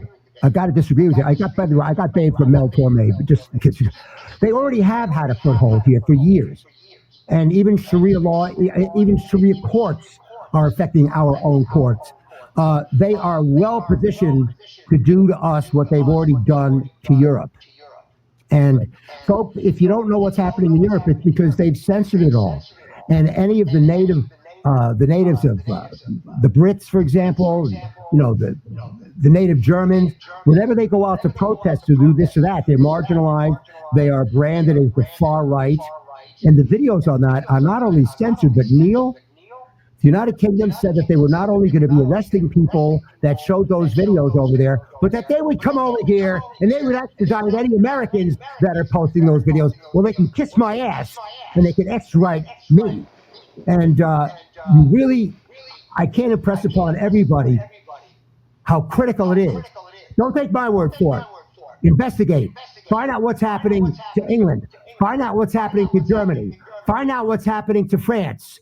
And find out how much of a lifespan they have left. Well, you also have a new FBI head coming in. Perhaps the FBI will do some things that Chris Wray wanted no part of. I mean, I didn't get this idea just by myself about outlaw Sharia law in America. Al Rassouli, who wrote The Lifting of the Veil, and Dave Gobbets, who wrote Muslim Mafia. These are two of the foremost experts on Islamism in the world. And we've talked about this at length. And they haven't always been very positive minded, but they see some daylight with Trump being elected. But they all agree the only way for America to save itself is to outlaw Sharia law. Why? Sharia law does not coexist with the American Constitution. They don't want to get along and coexist and be part of America. They want to replace the Constitution. That's not me talking. That's Islam talking. Okay, and when AOC and the squad stand up and scream bloody murder, Schumer will listen. All the left will listen. That's my case. You just proved my case. You're not gonna get what you want. No. Hey, look, these are a handful of, I don't want to use derogatory terms. They don't run America. That you're proving my point. These are cultural, Neil, they're cultural jihadists. You are proving my point. You're saying, no, we won't have the political will because we've got AOC. And you're saying that they haven't made it, that they don't have a foothold in America? But they're a foothold. You just made my case. They're in small pockets. How do you get rid of AOC? You have to vote her out. You don't. You outlaw Sharia law. How do you get rid of Ilhan Omar or Tlaib? How do you get rid of them? They would become, well, first of all, you don't vote them in, but people are stupid enough to vote them in. They're cultural jihadists. But if you outlaw Sharia law and take away we're going to have tax exemption for mosques that pray for the death and the killing of pro-Zionists, like just happened at the Kansas City Islamic Center just like a couple of weeks ago. They're saying kill all the pro-Zionists, and they're going to get tax exempt. They're going to get tax exempt status. Are we out of our freaking minds? Billy. Sir. First of all, if I understand it right, Sharia law is just a segment of the Muslim belief. It's not actually the religion. So you can't, you're impacting, what we're not willing to do is infringe the religion itself. That's where the problem lies. The religion is the Inside the least religion important part of Islam. Yeah, but it's a At least belief. if it's a ladder, jihad would be the top rung of the ladder. Religion is at the bottom. What I said earlier today, and I didn't mean to cut you off, Billy, is that they use religion as a tool, as a lever, as leverage to accomplish just what they're doing. Because they figure we're Western civilization, we don't have the mentality to tell them no, because it's like telling a religion no. They're using our good-heartedness against us. That's the only purpose for them having a religion. Yes, but in order to outlaw the Sharia law part of that, you have to outlaw their religion, and that's not what our Constitution is belief of. No, we wouldn't have to say you outlaw have no law, but they still, it's going to be a component of their religion, and they're still going to apply it in a strong foothold like Minneapolis, where they have a strong component of Muslims. They're still going to believe that. They're still going to do that. And there's not much you can do other than if you catch them doing it, then you can prosecute them. And I think you can do that now. I just don't think anybody pays attention to them, to be honest with you. But Billy, Sharia law is not a component of the religion. The religion is a component of Sharia. The Sharia law is the all-encompassing, it controls everything. Now, not all of Sharia law is bad. Some of it's very good. It tells them how to do this, how to clean, how to do different things. Not all of Sharia law is bad, but you cannot pick and choose which parts of Sharia law you want to follow. You cannot parse it. So you can't say, well, I don't think it's okay. I don't think pedophilia is okay. I don't think honor killings are okay. I don't think genital mutilations of grown women, adults is okay. You can't pick and choose what parts of Sharia law you want. It's all or nothing. And if you outlaw Sharia law, you know what will happen? The regular, normal people that are Muslims who want to be part of America, who don't want any of this craziness, they'll remain and they'll be able to stay. And the crazies, maybe we'll get rid of them somehow. I hope you're right, but I'm not sure that's going to be the case. Because And look at Europe, because that's our future. We're delving into the religious sector where church and state should be separate, and that's where our beliefs come into conflict with this. And that's one of the tenets of the Constitution. But Sharia law is an enemy of the U.S. Constitution. It is not coexistent with the U.S. Constitution. It is necessary to overthrow the United States Constitution. It cannot work side by side. So I fail to see why we could not eliminate something that is basically an enemy of the state. I'm not saying outlaw Islam, outlaw Muslims. What I'm saying is we need to outlaw Sharia law. Yeah, I understand what you're saying. However, socialism is an affront to the Constitution as well. We did outlaw I'm socialism. not talking about an affront. I'm talking about an extinguishing. Basically the same tenet. Although they're crazy, they're way out there. I don't disagree with that 100%.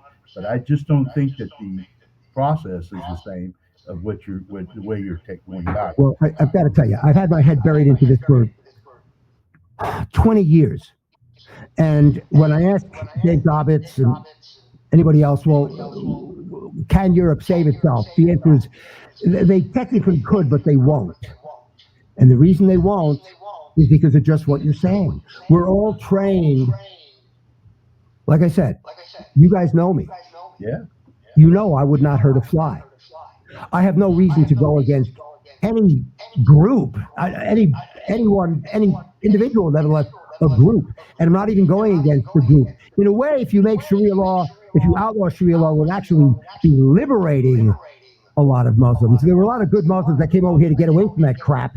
And what happens? Uncle Scam, they're in bed with CARE, Council of American Islamic Relations. Let me tell you something. They got an office in your town, in just about every city across this country. And Dave Gobbets tried to prove that they were Hamas and they were terrorist institutes. Well, you know something? He doesn't have to prove it anymore. Where's his book? I can't get it. He doesn't have to prove it anymore because they came out and they said, well, October 7th, they were okay with that. They're behind that. They said, yeah, we're not going to condemn that. That was actually a good thing. So, Council of American Islamic Relations, it's okay with them that living babies will put into ovens. Well, I don't want their stinking offices in my town. And we should kick their asses out and grow a pair. I'm sorry, look, I figure there's a 50-50 chance I'll end up getting killed by one of these sons of bitches. All right? And I'm not a brave person. I really am not. But I just cannot stand on my soil to have Council of American Islamic Relations, and I know them well. Nizar Hamzi, he invited me to play golf with him. This is what they do to all the politicians, to suck them in and give them big heads. I could have been in the paper, Roger Homefield, Joe Citizen, the builder of bridges, speaking at the big at the Pembroke Pines Mosque. Well, I didn't fall for it. But all of our politicians do. And they've used this it's a religion, we can't go get, it's not a religion, it's a political, military, economic ideology that uses religion as their shield.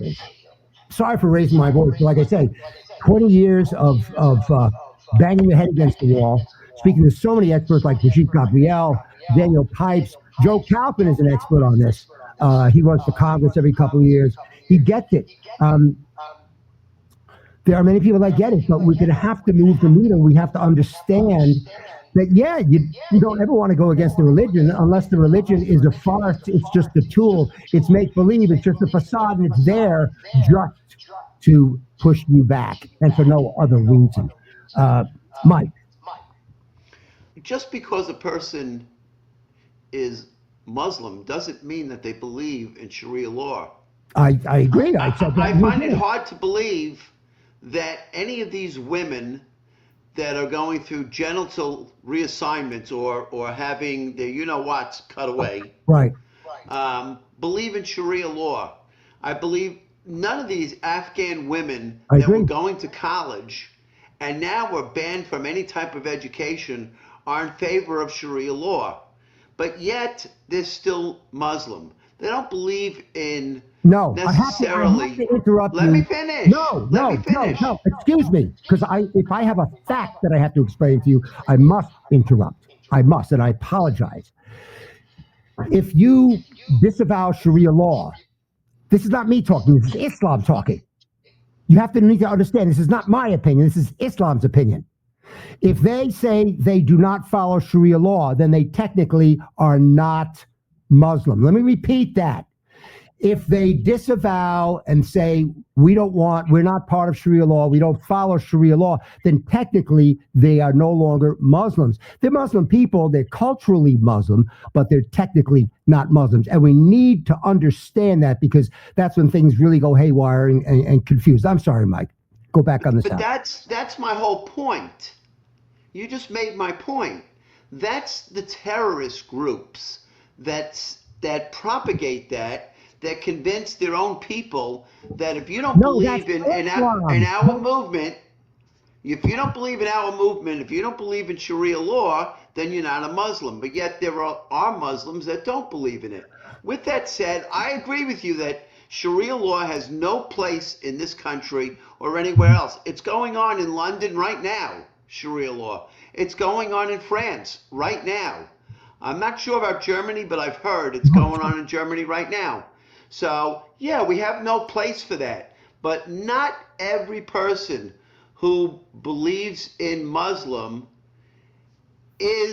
believes in Sharia law. Muhammad Ali certainly didn't believe in Sharia law. Well, Mike, I said that he was a Muslim. I said that at the very beginning.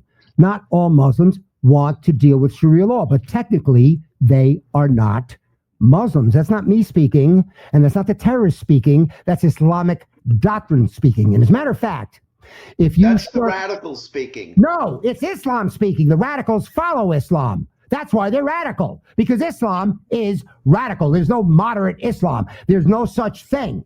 And if you peel away from Sharia law, we may consider them Muslim. Believe me, I get where you're coming from. You and I, the four of us, would consider them Muslim, but Islam would not consider them Muslim. You know what Islam would consider them? apostates, punishable by death. I agree with that. That's true. Now, look, you guys are going to have to not get so emotional here. I'm trying to keep it nice and calm. Raj, can I ask you something? No. Okay, this seems to be your bailiwick. Are you saying that if a Muslim, a Sharia law Muslim, Adherent, a kills his Sharia wife, compliant Muslim, well, someone and kills his wife because she cheated or what have you, and he goes to court and he claims, well, it's Sharia law, I'm allowed to do that. Are you saying he'll be exonerated? Because yes, that's called an honor Yes. killing. it's not going to happen. That won't happen. What do you mean? It happens every day. I'm not saying it's happening. It's happened here, but not very often. But that Where happens. have you seen a person kill and claim Sharia law Neil. and be exonerated for it?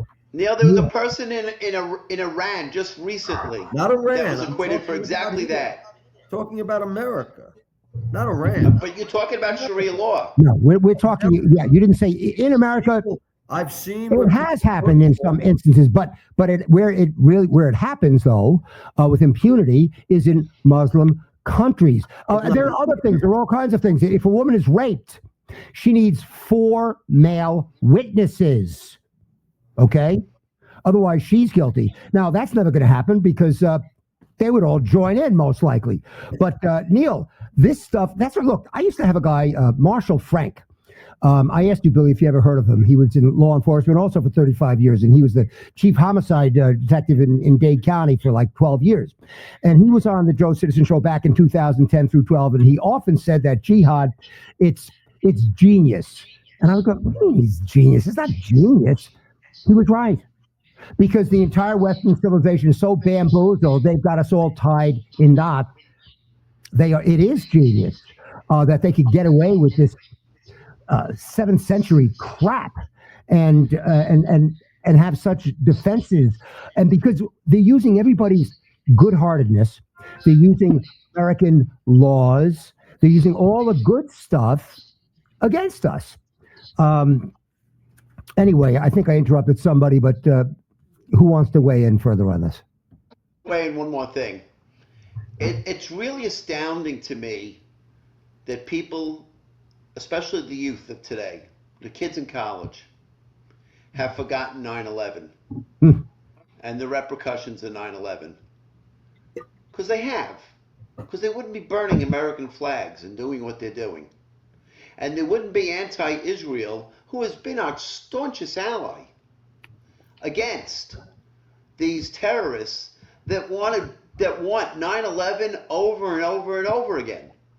It's part of their plan. It's part of the plan. Look, they built all these mega mosques over here, these 25,000 square foot mega mosques, replete Saudi Arabia, replete with their own radical imams, and they gave hundreds of millions of dollars to Harvard, Penn State, all these big Ivy League schools, and in return, what they got was to these courses, Middle Eastern studies, taught by rabid, radical Mideast professors. They brainwashed all of these students, Mike. Yeah, Yeah, I agree. definitely. We know that's a fact. Raj, Neil? you have a new administration coming in. Kash Patel will run the FBI. Let's see what he can do. Maybe. Well, they're not going to be able to do it right away. This is going to be a very, very, very heavy lift, as we can all see. I'm hoping that at the very end of the term, Billy, I'm hoping that by the end of the term, they'll have to save this for last because this is going to be very hard to convince people. So I'm hoping that by the end of the term that they could actually bring this up and explain why, if we don't do this, we're going to end up like France and Germany and Britain. And I really invite you to take a microscope to Europe and really find out what's happening. Google, look at some of the videos and understand that the reason we're completely censored. None of this is on our news. None. Zippo. That should really tell you something. Let me add something. Yeah. Read that book you mentioned, Muslim Mafia. I've had it for years. He's one of my best friends, Dave Gobbets. Read it. Why? It's What does that mean, Mike? Incredible book. Oh, okay. Well, I've got it. I've got 2 of them. I can't find it. I'd like to show it. He was just basically proving that Council of American Islamic Relations was Hamas and Sus and that they're terrorists. But he doesn't have to prove it anymore because they came out in favor of Hamas after they put babies in ovens. End of argument there. Anyway, all right. Okay, look, we're in the home stretch, folks. We're in the home stretch now, believe it or not. We're on third base. Even beyond, I think. Yeah, we're beyond third base. We're dancing off the third base, ready to try to steal home. Let's say we're in the home stretch now. Election season used to be every couple of years, but now it's year round. Billy Coyne, considering that the opposition behaves more like revolutionaries trying to bring down the United States rather than a, quote, loyal opposition, do Americans have the stamina to stave them off going forward? Billy. I'd like to think so, but no, because you have all these people that decided that, hey, I'm in a blue area, say Fort Lauderdale, and they are a Republican. Well, they're not going to run as a Republican because they can't win. So they put themselves on the Democrat side, get the Democratic support, and then they get put into office. Rhinos. That's how they become a rhino. They knew they couldn't win as a Democrat, so they run as a Republican and they get in. But their beliefs are not the same. And as long as that happens, then you're never going to be able to weed that out. You're always going to have those people in there, like the individuals you talked about who voted against a certain bill, that didn't help the Republican cause. That's always going to be the case. And unless you figure a way somehow that says, once you sign up in that party, you got to stay in it, I don't know that you can fix that. Thank God Trump. That's why, thank God, Billy, when Trump says he wants to primary the rhinos. And, everybody says the man is crazy, but everything out of his mouth basically is another building block on how to save America. I'm sorry to cut you off, Billy. Oh, no, you're right, though. In order to do that, you have to identify who those people are. And I think after his first term, I think he's got a better insight as to how the D.C. Elite work. And I remember the movie with Eddie Murphy when he was a con man, and then he became he had the same name as the politician who dies, and they convinced him to run to office. And the famous line in the movie was, what we're doing up here, we would have been arrested for a month ago. We're doing it legally, and they were getting fundraisers from all these other stuff. And they said, well, how are you in sugar? And he goes, I don't really know. And he said, well, it doesn't matter. We got money for it and money against it. I think, and that's what's the problem up there, is you got too many lobbyists sticking their hands into these guys' pockets. And that's how people like a bartender who's now a millionaire, who on $175,000 a year could make millions. Because if that was the case, we'd all be millionaires, and we're not. And so I just don't understand it. I know it'd be hard to do. I agree with Trump. You identify them, and you got to take them out. You got to vote them out. But it's hard to vote them out because you have so many people that are tunnel vision. They just vote for a name and don't vote for ideology or for policy. Like you used to say, policy. And that's what we need to be looking at. Let's not look at the individual. There's a lot of things about Trump personally, I think all of us would agree we cringed from time to time. But when you just got past that and said, hey, what is his policy and how his policy affected me? I look at, you know what? Paying less than $2 of gas ain't too bad. Going to a grocery store and not spending $500 for 2 bags of groceries, not too bad. My tax bill in half, not too bad. All of those things were like that when he was in office. I just don't know how people can say, well, I just hate Trump, I'm not voting for him. So you're going to vote yourself into poverty because you don't like a personality instead of a policy-driven individual. Exactly. A guy who, by the way, doesn't take any money from us, right? He's a billionaire that takes no money from the government, maybe $1 because he probably has to. Yet they punish him. Why? Because he found out the deep state's got their hand in everybody's pocket. Okay, we're going to go to Mike and Neil, but Billy, did you say policy? Yes, I did. Policy, policy, policy, policy, policy, policy, policy, policy, policy, policy, policy, policy. I tried so hard to get that stinking jingle out there. I thought it would have been perfect for the talking heads. Go ahead, Mike, and then Neil. I was going to add to what Billy said. People really don't know the real Donald Trump. Mm-hmm. And he does a really honorable thing in not disclosing what he does. And I'm just going to give a perfect example. How many people out there know about the rally that he just had in Arizona and watched it? And if you saw this woman come up on stage, her first name was Billy, who lost her daughter to one of these illegals, and came out and said how much she loved Trump. And before she met him, she didn't know who she would vote for.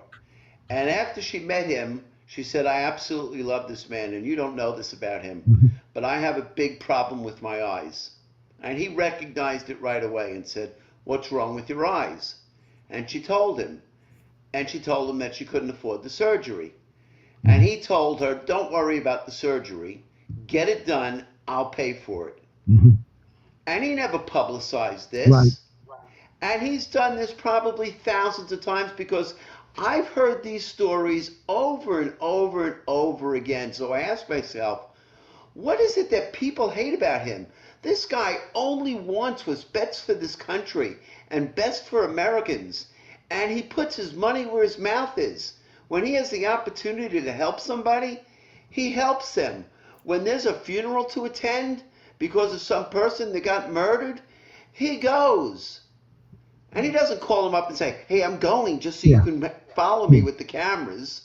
While Exactly. Joe Biden is sitting on a beach and Kamala's at a sorority fundraiser. I mean, are you kidding me? How can you hate this man? He has done everything to make this a better country, to make us better people, to improve the quality of our lives. And it just goes to show what a great job the media did of Yes. brainwashing Yeah. people, because he has done nothing but good things for this country and wants only good things for this country. It shows that 24/7 propaganda has created TDS, which is as real as the desk I'm sitting in front of. TDS is really real, and I don't know what it's going to take if these people ever come out of it. I frankly think a lot of them may never come out of TDS. Neil? You know, Barry Bonds once said, I go to Dodger Stadium and I get booed by 52,000 people. You got to be pretty good to get booed by 52,000 people. Yeah. You have to wonder, what is it that the left hates so much about Donald Trump? I think what it is that if he gets in, the whole country realizes what crap we've had running our country for the last 4, or going back to Obama, 12 years. Right, with 12 years. between. I think that's what scares them the most, is that when you see Trump and you see what he does for the country, who needs them? Who wants them? And I think that's what frightens them more than anything, is they're going to become irrelevant. Pray for him. Pray that he does what he says. He promised no tax on tips, no tax on overtime, on Social Security. If he does these things, he and then hopefully JD or DeSantis or someone after, we could hold that White House for the next 12 years. And I think that's what scares them. They're out of power, and they'll be out of power. They'll stay out of power. But they're revolutionaries. That's what scares me, Neil. Yes. Is that, and I'm worried what happens for the next wave, because normally, Billy, Mike, the way it used to be, you lost an election, you said, oh, okay, too bad. They went home, and then they came back 2 years later. But these people are not the loyal opposition. They're revolutionaries. And I said that years ago, that Obama, he's not the loyal, he's a revolutionary. Nobody ever asked this wonderful gentleman what he meant by fundamental transformation. You know, yeah. frankly, I don't care if he's chartreuse. He got away with murder hiding behind his color. Mike, I say death to all terrorists, death to all sadistic killers. The key word there is sadistic killers, and life in prison for sadists who torture animals. And yes, animal slaughterhouse, factory farms, and Anthony Fauci-style torture labs should give pause to this statement. Mike, what's your reaction? I completely agree. And we're going to have a president in place who's not going to commute the sentence of 37 violent criminals who deserve the death sentence. It's really outstanding when you think about the fact that a murder was committed. They caught the criminal. The poor family had to sit through a trial, listen to all the evidence, relive the death of their child, and wait on pins and needles for a jury to come back. And the jury found them guilty. And the judge all along had the ability, was overseeing the trial, that if he felt a decision was made unjustly, to override the jury. And yet he didn't. And then came phase two. Well, the punishment. What should the punishment be for this particular crime? And they heard the evidence, and they came back with the death penalty. And again, the judge agreed with it. Mhm. And then it goes to the appellates. And it's heard, and more judges agreed with the decision, and not one of them overrode it. But yet, Joe Biden thinks that he's jury and judge and has the right to override common sense. Well, the one that gets me is the murderer that killed, that stabbed the two little girls to death, including one 30 times, including in her eyes. Let's see if we can keep it pissing. Neil? Just several days ago, and it was in St. Louis. Now, Missouri's a red state, but you have your pockets, and they're all over the country. Just several days ago, a woman who was convicted of, I guess they called it some sort of vehicular manslaughter, but killed the 12-year-old boy died, and the judge said no cash bail. Let her out for Christmas. This is St. Louis now. This isn't a real blue area. St. Louis, which is, it's Missouri. You would hope it would be somewhat of a red state. But there she is. The family's still grieving. Their son just died not long ago. And she's in prison. And the judge said, nah, we don't need that $500,000 bail. No cash bail. Go home, enjoy your Christmas. We'll put an ankle bracelet on you. And there you go. What are you going to do with judges and prosecutors like this? You can't live with them, can't kill them. What are you going to do with them? America's got an infection, and we've got to root it out like a root canal. Dan Bongino once said, all Democrats are Democrats. Not all Republicans are Republican, to go to what Billy was saying before. Rhinos, you have those.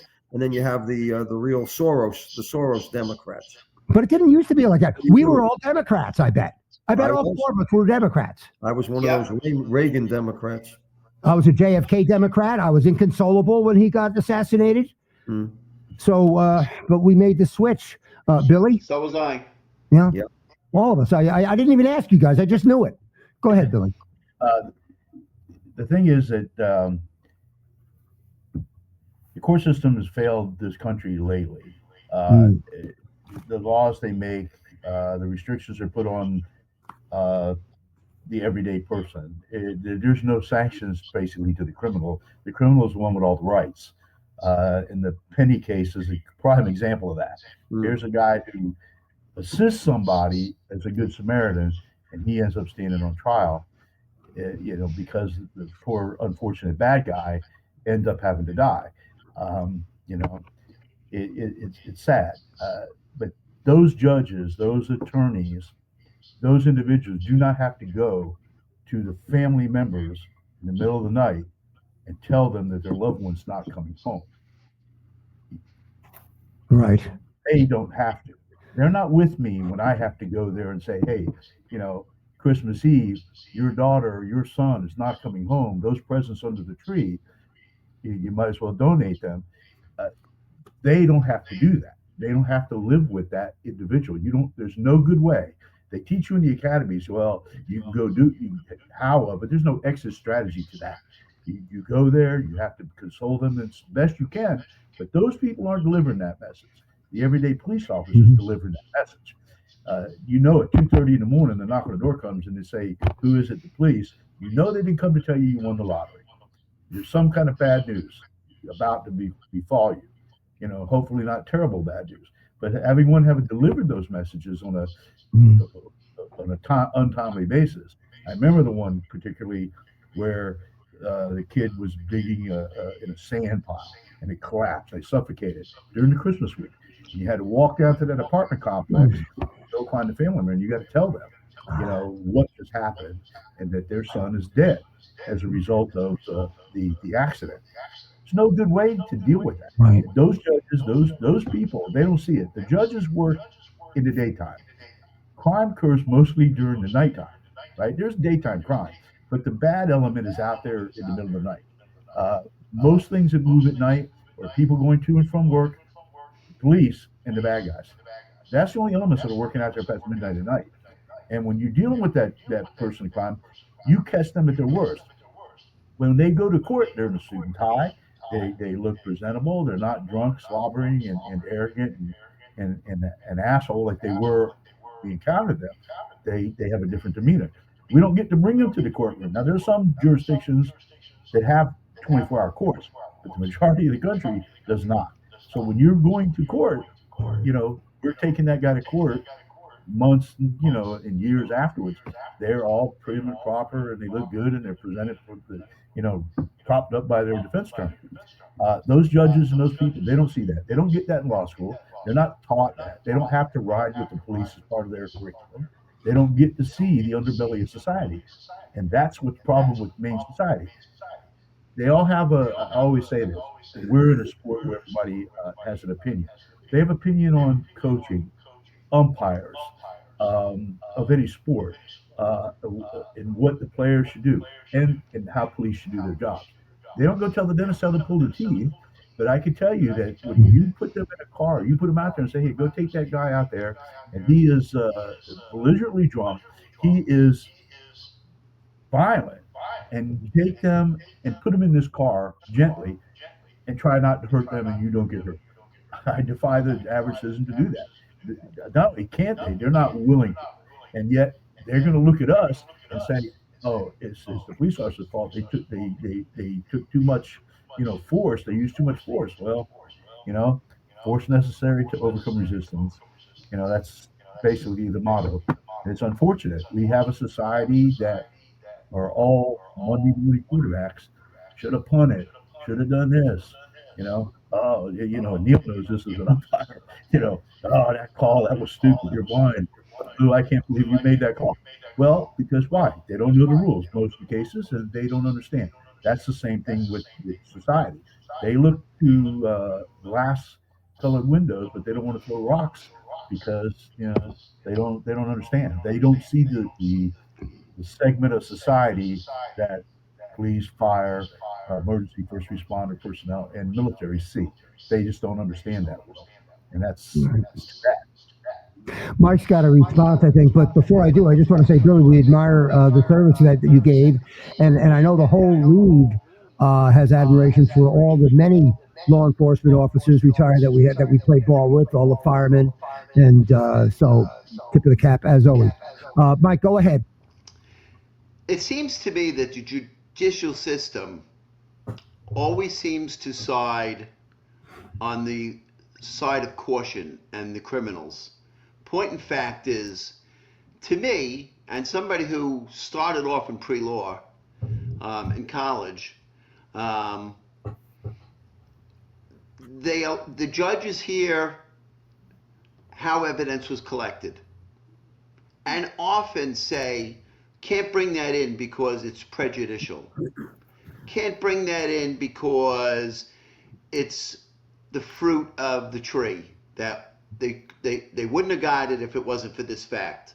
And to me, evidence is evidence is evidence. And in the end, don't we want true justice brought, the right people to get convicted if they are truly convicted? Why shouldn't the system be overhauled to the point where if it's real evidence and it wasn't planted and it wasn't made up, it should be brought out in court so that guilty people aren't allowed to walk free? Point in fact, the woman who killed her child by drowning in Orlando, I just can't think of her name right now. I'm sure you can. O.J. Simpson, two people that were clearly guilty. And the judicial system allowed them to walk. So, Billy, if you could address that. I mean, how frustrating is that for you as a police officer, retired police officer? Well, the frustrating thing is that you don't understand that the court system is based upon a set of laws, search and seizure laws. You got the Miranda warnings. And you have to follow all these rules, which we all know the bad guy does not have to. All right. There's been many trials where they've gone into and they've excluded or said we couldn't discuss. I remember a girl I arrested, just as a prime example. I arrested her on a capias that I found out, or as arrest warrant, if you would, uh, because she had like 22 aliases. And through backgrounds and through some checking, we found out one of her names, that her true name, and she had these arrest warrants. When it came time for court, I wasn't allowed to tell them how I found out her name. I couldn't talk about the 22 aliases through the warrant. So the attorney made a mistake and he opened the door. The judge, after giving us a long session, don't talk about it. He opened up the door and I said, I don't think I can answer that question, Judge, because you told us not to. But I'll gladly, since he asked. And of course, the judge threw the jury out and what have you. So there's a lot of things. You're right. The whole truth of most of the cases are fragmented. You don't get to hear the entire story from A to B. There's chapters left out, and that's unfortunate.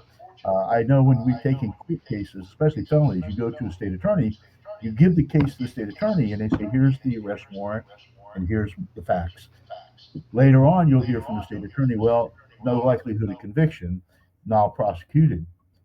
So what does that mean? Well, that means we're not going to prosecute the case because they don't think they can convict him in the court. Well, that's great. I said, well, have you ever said take him to court and then maybe they plead guilty? No, because why? They're up against their record. They have so many cases in the state attorney's office. They have to clear the docket. So many cases in front of the judges.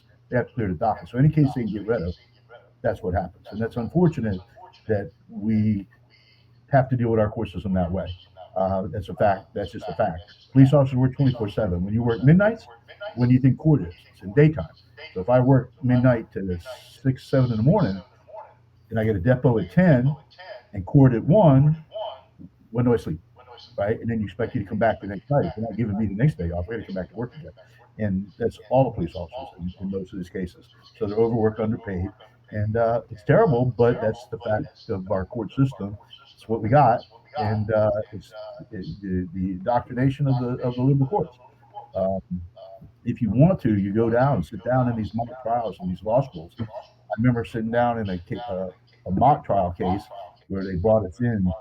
We thought it was a law school, but it wasn't law school. It was actual trial. It was actual attorneys that had been practicing law that had never been to court, and they were trying these mock cases, and they were asking for our input. So we criticized them pretty bad, and then the judge was a real judge, and he kind of laughed and said, "Yeah, well, the cops are kind of hard on you attorneys." Then he told us who they really were, that they were actually civil attorneys and tax attorneys and real estate attorneys that never walked through the halls of the courtrooms like we did. So it's hard. It's fun. You have to go. A lot of people do one thing. You get jury duty. What's the first thing anybody tries to do? Get out of jury duty. Go. You'll get enlightened as to what goes on. I think we could all agree. I think we all would agree that what we really want to see happen is that the spirit of the law, not all the technical tangles and dangles, but I'm sure we would all love to see the spirit of the law carry the day. I'm now asking you to put aside your beliefs. I'm not saying what I believe one way or the other. I just want to ask you a hypothetical question. Okay. How would aliens from outer space grade humanity, considering some of the savage behavior humans inflict upon each other and to innocent animals? Now, I like to think that music, our desire to explore, and baseball would be among our most redeeming factors. So, Neil, how do you think interstellar travelers would rate the human species? Well, we're kind of strange. We kill our animals to eat them. I don't know what they do up in Jupiter or Mars. We live to 80, 90, 100. They may live to 1,000. Who knows? How they rate us, I can't tell you. But they may laugh at us. But now you're talking about different societies. It's not just America. They're looking at China. They're looking at Russia. They're looking at Europe. And there's always war. There's always fighting. Maybe up in Saturn, maybe they live peacefully. I don't know. but we need to change our way of living here in the world. And hopefully, as I keep saying, I keep coming back to Trump. The new world order is coming. If you recall the 4 years of Trump, there were no wars. There Right. was no war anywhere in this world. Hopefully, that's coming back again. So Right. maybe I like- the aliens that look down on us will like us better. Yeah, it's just that, like I say, it's a hypothetical question, but it's not just the wars and the way societies treat segments of its population, but like I say, how we treat the animals as well. Billy Coyne. I got to agree with Neil. I mean, if we exist, I'm sure there are other societies somewhere out in the galaxy. Uh, Maybe we're Bizarro World, like in Superman, comics. That maybe we're just one segment, and then there's an opposite of us somewhere else. But if they do exist, Billy, how would they think of us? How would they rate the human species? They probably bypass us. You're the restaurant we don't want to go to because you're on the dirty dining list. So let's not go there. We'll just keep on going by, and if we have to, we'll stop. But only if we need gas. Okay, Mike. Well, if I were an alien, I would rate the human race with an F. That's not We're good. the only animals on the planet that kill each other for the sake of killing. Very good point. Great answer, and that's right. That really is a problem. And now finally, here it is, guys. The last question of the day. Billy, what is your parting comment for America? I have hopes, like Neil said, that come the 20th, that everything changes for the better, and that we're going to be on a long road to recovery. And I'm with Neil. I'm hoping that it's a lot more than 12 years. I think 4, 8, and then if DeSantis, another 8.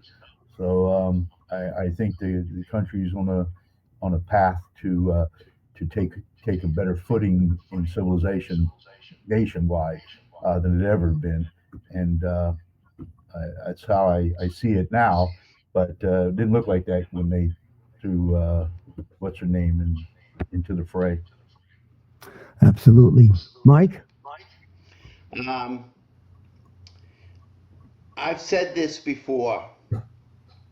The Jews said after World War II, and that after the Nazis killed 6 million Jews, never again. We have to take that position and not let the Democrats, at least this radical left-wing Democrats, not JFK Democrats, but this radical left-wing Democrats, ever take power. And I ask this question to all of you out there who might have a tendency to lean Democrat and who have managed to stay with this entire podcast. The following question. Please let me know just one thing that the Democratic Party has done to make this a better country. Was it inflation? Was it the cost of our insurance? Was it the price of a home? Was it our interest rates? Was it our crime rate? Was it illegals? Was it fentanyl? Was it the record-breaking pardons by Joe Biden of 3,500 people? Was it the gangs like Tren de Aragua? Was it the thousands of Chinese nationals that have come here and now can't be found? Was it the civil discord? Or was it the rapes and murders of women and children by illegals? Please, somebody who can connect the dots, tell me one thing that the Democrats did that was good for this country. I've got your answer, Mike. They lost. That was the one good thing they did, was they lost the election. That was great stuff, though. Neil, go ahead. Yeah, the best thing the Democrats did was put up the worst candidate in history. Thank God. Trump had said at some point that she'd be easier to beat than Biden, and at a point that I thought he was a little crazy to say that. But as it came down to it, towards the end, when she said something like, nothing comes to mind when they asked her what she'd have done differently. Yeah, I'd say she's about the worst candidate for president I'd ever seen. But I got to agree with everything you said, Mike. You were right on point with that. The only thing you left out was $3 gas. We left out New World That's- Order, And $6 a dozen eggs. There you digital go. currency, social crediting. We got a lot of problems, but We have hope. We have hope. We have look, a lot of hope.